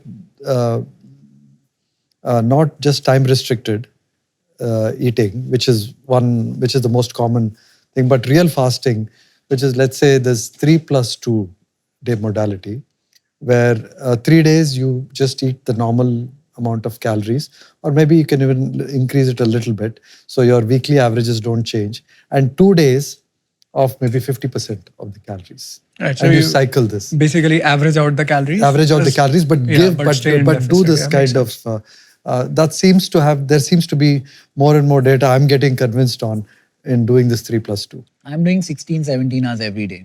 That is on a day, that's fine, but then I'm saying that's not fasting really. Do you agree? I mean, see, fasting itself is the first principle is that fasting puts you in a state of calorie deficit. We have lots of studies. We have the calorie 1, calorie 2, the whole calorie trials. And then we also have lots of studies which have proven that calorie deficit, a slight calorie deficit over a period of time results in improved mitochondrial efficiency and improved mitochondrial efficiency. The overall body markers improve. Yes, they improve. Across the board. So as long as fasting is getting into a state of calorie deficit in a sustainable manner, it's good. But for a lot of people, like people who go on dry fast, for example, or let's say a 3-day continuous fast without eating anything. Yeah, those are. So periods of extreme eating and periods of extreme starvation. So you'll have mTOR pathway and then you'll have simultaneously AMPK, but both result in extremes, right? And that's not sustainable. That's not good.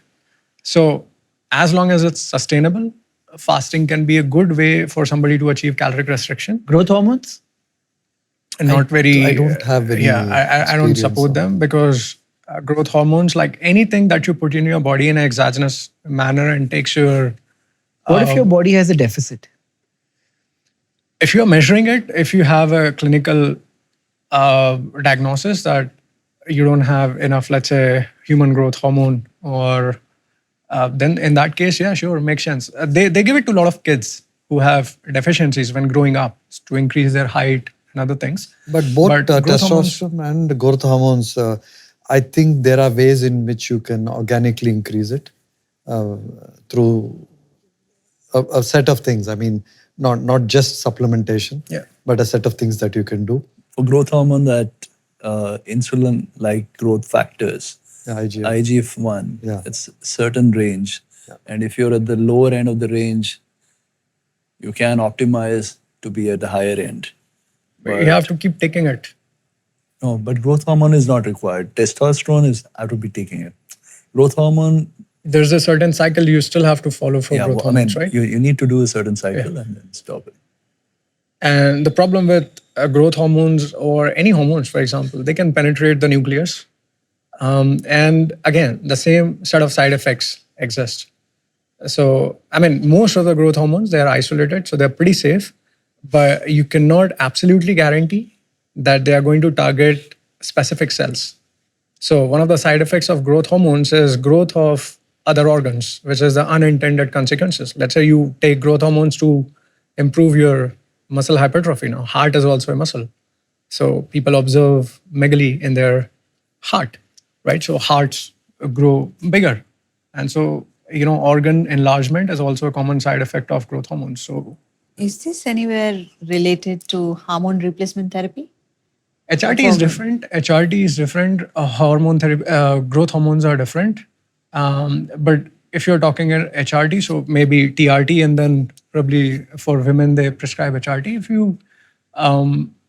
If you are lacking in them, or if you generally chronically have low levels of, let's say, your let's say progesterone, or in case of males it would be testosterone. So in which case they can prescribe, but there has to be a clinical diagnosis and there should be a good enough reason, because these things come with their own side effects. But there's a little bit more data on HRT being useful in certain specific situations. So I think Testosterone? Same. Exogenous testosterone, first of all, it shuts down your natural testosterone, right? So if you are willing to go through testosterone replacement therapy every year, I think if it works for you, sure, it can provide you vitality. It can make you feel great. It works for... But what have you seen to kind of increase it? It will increase your otherwise? cardiovascular risk. And how do you take it? Oral supplement? No. Hormones need to be injected. Like most of these hormones will have to be injected. Orally, they will not be like bioavailable. All this Tonka Tully and all of that nonsense? No Insane. data. No data. Cordyceps. Yeah, they don't work. Some of these Huberman types talk about it. Tonka Tully he does. Tongatali and Fudochia agrestis. So Yeah, Huberman that- also has a conflict of interest because AGI promises they have all of these things, and Huberman has an investment in AGI. No. AG1 doesn't really have this. Tongatali and Fudochia, it doesn't. Right. AG1 is essentially a vitamin and a mineral drink. No, that's like your like a green juice. the green juice which has all the micronutrients. It is it's more micronutrient. I mean, focused. the problem Bryan had was the fact that they're paying influencers quite a bit. So if you're selling something of $100 and you're paying $20 forever to the influencer, But then Bryan's stuff is also very expensive. It's not cheap. yeah. So that's what I wanted to ask. Yeah, it's very no, but then expensive. he said that what what goes into it, he's open sourced. He's open sourced. Isn't AG1 like that? No, No, AG1 has this other problem, right? They don't tell you what exactly is is it- the. I mean, that is a problem. Okay. So final takeaways. I think we've recorded for near 5 hours. 4 hours. 4 hours. Nusar wasn't joking when he told me that the podcast went on for 5 hours. It's short. Takeaways in the sense, A, outside of the supplements you mentioned, first thing I want to know, is there something you're taking that he's not? No, I'm only taking vitamin B12 and I'm taking finasteride. Finasteride is? It's for hair, basically. So if you have A, which is androgenic alopecia, so male pattern. That's actually an interesting question. Is there something for hair to reverse balding? No, not reverse. Finasteride does what? It basically it's a Protect what you have. DHT blocker. Minoxidil? Minoxidil is more like caffeine. It will stimulate hair follicles. Yeah. So it will stimulate hair follicles. It will give you, but again, the amount of alcohol they put in minoxidil, it's likely not good for you. So I'd rather stick to something which is more caffeine based than minoxidil. So the B supplement, sorry, I missed it. I do take some B Vitamin B. supplements. Vitamin B is like B complex. No. No, it depends on which. You don't need necessarily all of them. Yeah. So you shouldn't be taking a B complex, whether it's B6 or B12 or folate, which depends on what. So in my blood test, I do these like every quarter. So in that, I had a deficiency of B12. So taking. Yeah. And I think you get it otherwise from animal sources, right? Meat, B12 is from I didn't check the sources. B12 sources. I forget, but we all. I think B12 deficiency is a common one. So I think it was a big miss that I didn't mention that. But Today when JC was coming and we were asking everybody what you'll eat for dinner, like don't tell anyone, but I want a steak. Nobody knows. Who, me? This is amazing. No, I'm steak learning is- things his about body me. is- I didn't know You only eat myself. eggs apparently, right? No, but steak is. You don't eat anything but eggs, no? proteins. No, I had. Dude, you had salad. Yeah, I had food. No, but like in meat. I had chicken. I thought you were vegetarian, hence I was making the I joke. was. Tonight I had to turn. Like in the middle of the podcast, I'm not going to tell someone, hey, I can't eat I'm chicken. not eating that. That's Everybody was eating What that. so supplements I'm are like, you guys taking that is not on the list? yeah. What are you taking? Which, I'm on a whole ton of them. Yeah. So If I could click a picture. I just meant kind of curious. One or two which I didn't mention, right? What all did he not mention? Like Tonka Tully, I heard. No, that, I mean not Tongatali, but say as soon as I get up in the morning, I have thyroid tablets. What? Thyroid. Thyroid. Okay. Thyroid that's- pills. Both of Okay, us. so do it. that's more. Then not a athletic supplement, greens. it's sorry. Athletic greens. AG1. AG ones. That's AG1. the whole bunch. Then after breakfast, I take a whole lot of them. No, like which are the ones? I mean, I just am curious. Okay, Which are the ones that we didn't talk about? Choline, alpha GPC, L-theanine, Oh, alpha. I mean, alpha GPC. I mean, this is for mental health. I mean, Okay. I started a lot of this so choline after and thing. Okay. Fine. After after the severe stroke. I thought, Yeah, I mean, choline. I've heard. Yeah. About choline. and B12, B2. The rest. Then we spoke. there are a bunch of them. So I don't know how much it's helping me, but I'm taking. Seema, what are the ones which we should take? nothing that wasn't mentioned here. Okay. Yeah, thyroid is something. Other Thyroid than is a thyroid, medical. yeah. What do you think of some of these autophagy supplements like quercetin, I mean, fisetin? that's practically what is there in AMPK, right? I know, So, and- but if you had to, do you think in addition to what you would do otherwise in fasting and so on, is there enough data on these? No, there's no data. In fact, fasting is no better than just being in a state of calorie deficit. We just had a meta-analysis come out a few days. I think the whole myth started when this guy, Yoshimori, he got a Nobel Prize. He got a Nobel Prize for showing pathways of autophagy in yeast, just single-celled. And people have somehow inferred that autophagy works in humans in a similar manner and we are multicellular, right? You can't just turn it on and turn it off. It's auto-regulated basically. So whenever your body hits the AMPK pathway, and again, both the pathways are active simultaneously. You have the mTOR pathway, you have the AMPK, and the regulation happens depending on states of energy availability. So if you are well fed, if you have enough amount of circulating protein, your body will hit the mTOR pathway if you've done enough exercise, right? It will promote growth and cell proliferation, mitosis. So If you don't have sufficient energy, Sure. Please come. then your body will choose the MPK pathway where it will undergo autophagy. So periods of not eating will promote autophagy. Periods of eating will promote mTOR. Extreme of both the phases will disrupt this balance.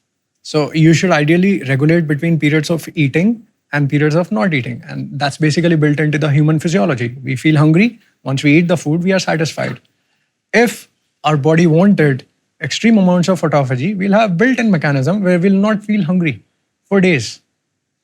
Or we'll keep eating for days. That's not our body's physiology. It balances both out. So, Nikhil, regenerative medicine. We didn't talk about that. Okay.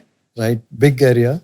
In Explain regenerative medicine. Regenerative medicine is, I guess the most popular thing in regenerative medicine is stem cells, right?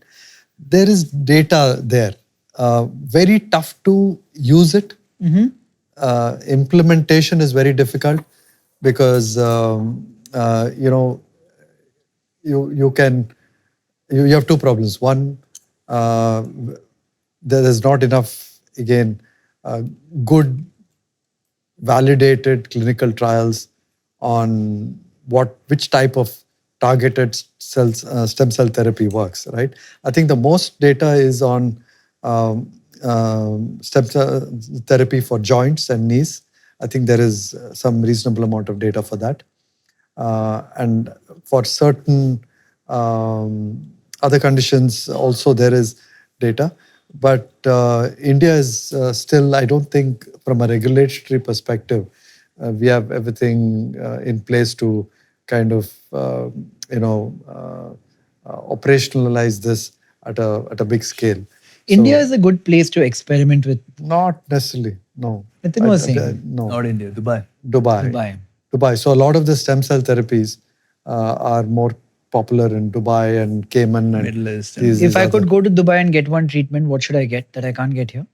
I would Stem look cell at some, if there are some specific issues you have No issue, that can just be like that. just like that. No, I would do anything. No issue. So there are certain the other forms of regenerative medicine, exosomes. Have you heard of exosomes? So exosomes, there are validated therapies for your skin that seem to work very well. Yeah. right? These are what your cells secrete. So you just use what they anyway secrete and use that. And for hair, I don't know if you have tried. Yes, I've heard about it. That's probably mic- the only thing that can work for. Yeah. Is this that Mi- PRP thing? No. No, Exosomes microneedling, Yeah. and then followed by exosome. So, Does so the that's PRP thing work?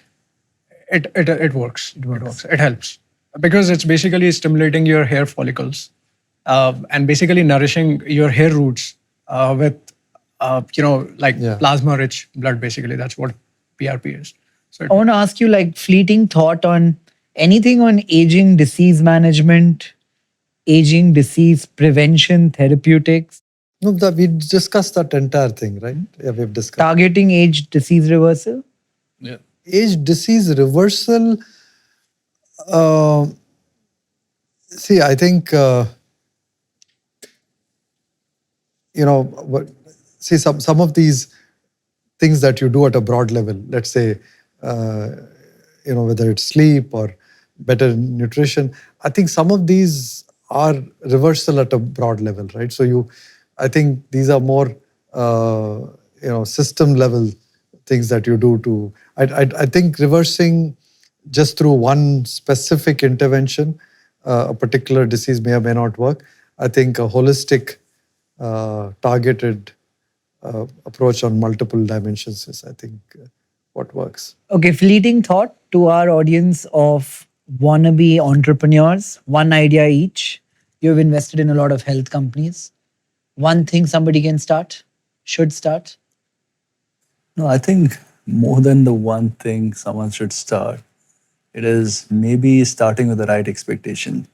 Because They don't want to hear we need to have the right no, right expectations as in the sense you can't build $1 billion business in this. No. I'm You not saying can't- $1 billion. Make money business. Yeah, make money. I think the food. I am completely like we said before. I'm completely sold to the idea that someone's gonna put food on the table that cannot be questioned. Like right from your staples to vegetables to fruits to everything, right? As in to say that this is the food you're eating, this is the quality from where it was sourced, this is all the pesticides that's there. I mean, and provided clean and fresh. And I'm sold to the idea and potentially looking to invest in as many of them as possible. Prashanth? I think medicine is going to change at a very transformative level with all the things that we spoke about, right? So delivering it in a new way is the big opportunity. It's not going to be done by the current medical establishment because they are doing well in what they're doing. They're very profitable in what they're doing, and they don't have a reason to change. And if this is going to be disrupted, it's going to be disrupted by a new set of companies. It's not just BioPeak. There'll be many such companies who will find, this whole idea of more systemic, data-driven, leveraging AI, leveraging a more comprehensive approach. I think you'll see a new generation of clinics, hospitals, and I think people will see, because the idea of preventive care was always there. So you'll ask me, what is so great? Preventive care, everybody's talking about, but I think there was no data. So just to tell people, okay, eat well, sleep well, just telling them more of that is not going to help. Can you tell them how can you take action and how can you be specific so that you see change in a reasonable amount of time and you're able to manage them longitudinally and not in an episodic manner, right? So there is a business model change, there's an approach change, so there's like a huge opportunity, and I think this is like a 25-year opportunity that I see. Seems? Mental health. I mean, a lot of people are doing, I don't think, there is a good place where where people understand what other people are going through. And I think, yeah, that's something, help is needed there. I agree. Some people on this table also need it.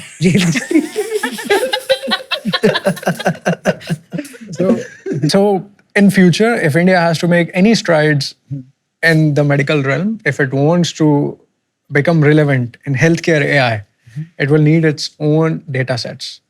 Today, India does not have quality data sets, and somebody will have to figure out either they create their own personalized labs, work with wearable companies like us, or work with hospitals. But we'll need trainable data sets. Without trainable data sets, our health AI is going to be as good as nothing. Like we'll rely on Western data sets, which don't mean nothing because, like Prashanth was mentioning, the universal BMI doesn't work on Indian population. We have so many Indians who are like BMI is 25, but they have a tummy, so higher visceral fat, right? So it doesn't work.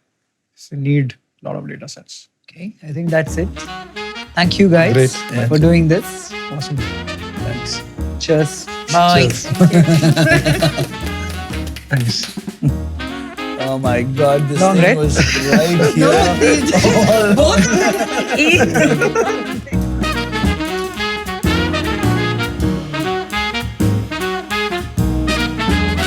Okay. Hi, Brian. I'm Seema. I think that's me too. I guess so. You all have covered about longevity when it comes to men. So my question is, how does it factor when it comes to women from women's perspective? How longevity, factors in when it is regarding women's reproductive health? Or also the bigger question is, how does it factor in menopause? Yeah. Do you have any insights on that? Yeah. What do you do for your health today? Like, let's start with your sleep. How is your sleep? My sleep? Yeah. I would say it's great. Great. Okay, cool. Do you measure it? I do. Yeah, cool. Yeah, great. So, like, what's on an average night? How many hours of sleep do you get? Between 8 to 9. Okay, great. And of deep and of REM? REM sleep, I think around 2 hours. Yeah. And deep? Deep is an hour maybe. Okay. And then do you get up? Do you find yourself waking up at night? I do. Yeah. Once, twice, 3 times? 2, 3 times. Yeah. Is it just because you're thinking about things or? No, it's just, You just wake up? I just wake up. Yeah. Okay. So you're doing pretty well in sleep. How about diet? How are you doing on nutrition? Pretty good, I would say. Yeah. Okay. What does your diet consist of mostly? 1,500 calories, protein, healthy carbs, healthy fats. Yeah. Okay. So do you eat much like junk food or No. processed food? Okay. So good. No. What about exercise? I get about an hour Yeah. every day. Yeah. So what do you do for exercise?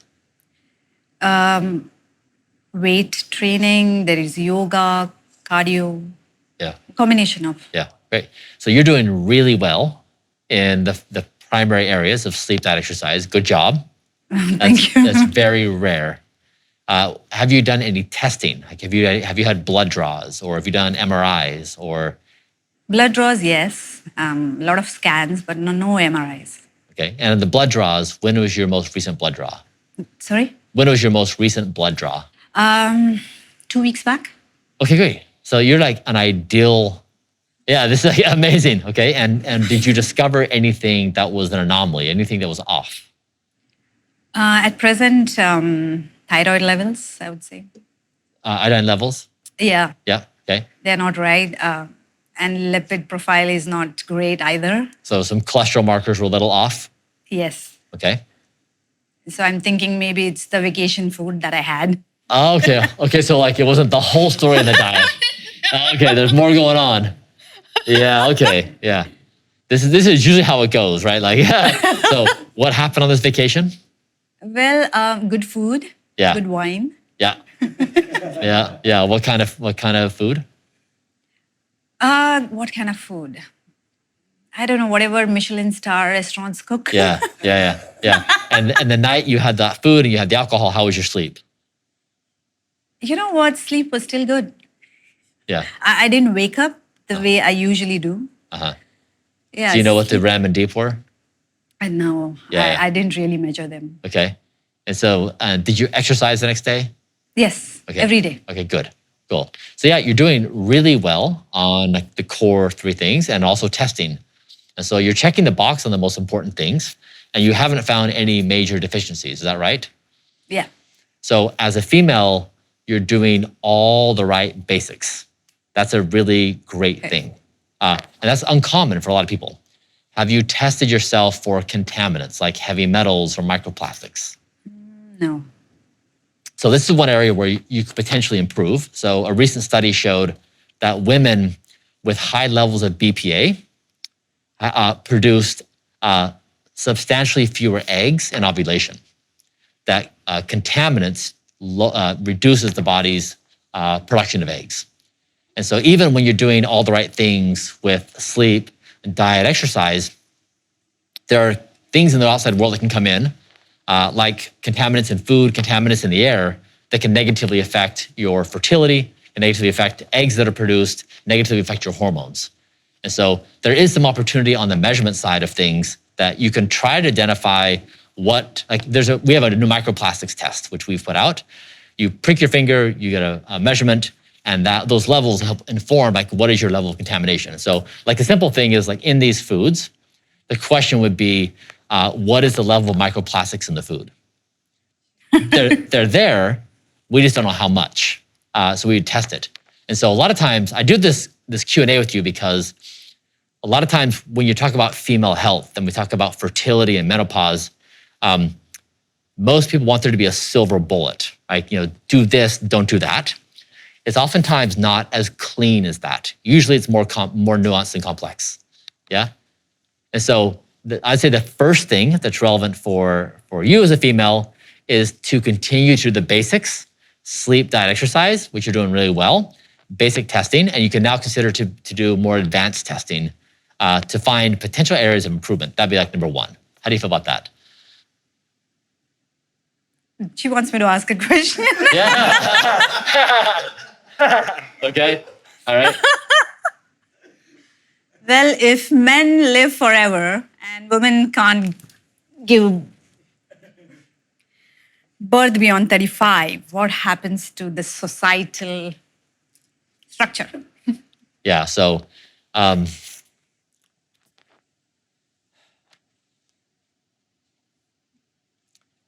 think that I'm personally very excited about the future of health.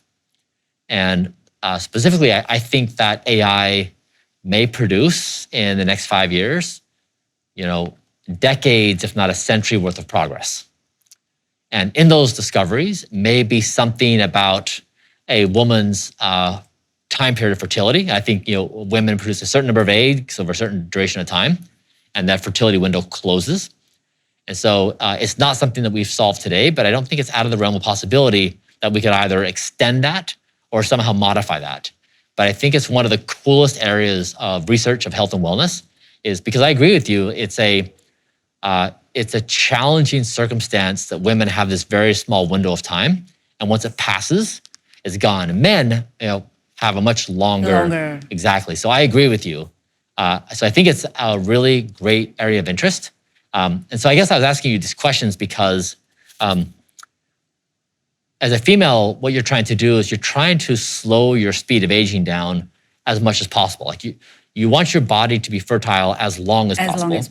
And, right? And then as you go into menopause, you want your body to be in the optimal conditions. And so that's why I focus on the basics, because oftentimes people think there's so many differences between men and women, but actually there's so many more things we have in common, that we all benefit from sleep, we all benefit from exercise, we all benefit from nutrition. And then you can dial in specifics like, how are your hormone levels? Like what are the deficiencies you're in? What are your contaminants? So it's the same process as men of you're just simply saying, what is an ideal level for a given thing? How do you measure it? And then how do you fix it? And so I like to think about that question because Yeah, because it really makes it concrete, right? And there's a lot of known science on like how to maintain optimal levels for women. But menopause is just like, that's just a very complicated, challenging thing, just like the fertility window. So sadly, there's not a clean answer there. It's just we have to work on it. One last question. Yes. You know, I heard you mention that sexual activity overall has gone down. How, to reach that optimal sexual Yeah. Yeah. for all the ages? Yeah. So did you know that every night when you sleep, you go through several arousal cycles where, yep. No, I didn't. So when men sleep, they'll typically have between 3 and 5 erections. And each erection lasts, for a certain duration of time. And so, for example, an average 18-year-old would have nighttime erections on the order of 2 hours and 30 minutes, like thereabouts. Oh, okay. Yeah. And so that marker is a representation of sexual, physiological, and cardiovascular function. Now, women have the same arousal cycles as men. So the clitoris engorges in the same way the penis does through these various cycles through sleep patterns. And just like men wake up with morning boners, women wake up with morning woods. I'm sorry, the morning bean. And so it's the same cycle. And so again, the similarity between men and women. And so this is why your sleep and diet and exercise are so important, is because when you're going through these arousal cycles, your sexual function is robust. And so that would give you a good starting point to be potentially sexually active and to want to engage in sexual intercourse. And so it comes back to the basics every time. Like you do the things that build a foundation of health, and then you jump to measurement to say, are there any deficiencies you can address? And then you try to fix those. And then you can say, can I optimize further? So for example, I'll give you one optimization. Okay, so I measured my nighttime erections.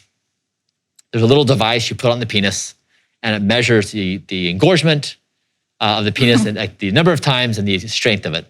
And so my baseline measurement was 2 hours and 12 minutes.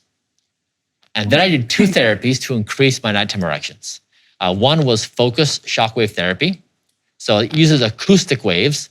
It feels like an electric shock, but you're basically like shocking the penis with acoustic waves. A little painful. Okay. But there's evidence to show it works. People also use it for vaginal rejuvenation. So in the same way where this focus shockwave therapy can be used to take someone who has ED, erectile dysfunction, and bring them back to normal, it can also be used like someone like myself who had proper sexual function and enhance it. And so if you're trying to say you have the basics solved and now you want to enhance your sexual function, there are therapies, for example, like focus shockwave therapy, which can enhance the vagina and its overall health. So once you get into the world of this literature, there's this whole world of things you could trial, of things you can do to actually boost your sexual function that are based on scientific evidence. Oh, perfect. Thank you so much. What do you think about that? Great. What do you? Well, go ahead. Yeah, maybe we all are going to try that. Yeah, I think it might be an interesting experience. I mean, why not? Yeah. So I guess it's sleep time for you. Yeah. So let me ask you, what are you walking away from this conversation? What did you hear in this conversation? Longevity is a choice, I guess. Yeah. I mean, if I'm ready to give up on certain things, be disciplined about certain things, then it's for those people.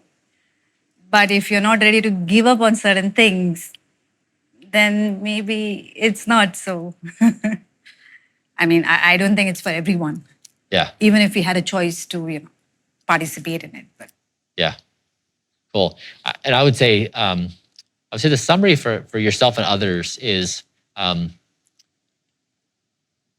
basics of health and wellness, sleep, diet, and exercise have the biggest gains of all things. The next biggest gain is finding deficiencies through blood tests, imaging, and contaminants. And then the third thing is trying to do things to enhance. But I wanted to like try to change the frame of the conversation because I know that women, they think about fertility specifically and they think about menopause, for example. Yeah, These two buckets. But oftentimes it really misses the point that they get so much attention that we then forget these basics and we forget the value of measurement. And so that's why I like the similarities that males and females have is so much of the same process, the same basics, the same measurement, the same evidence.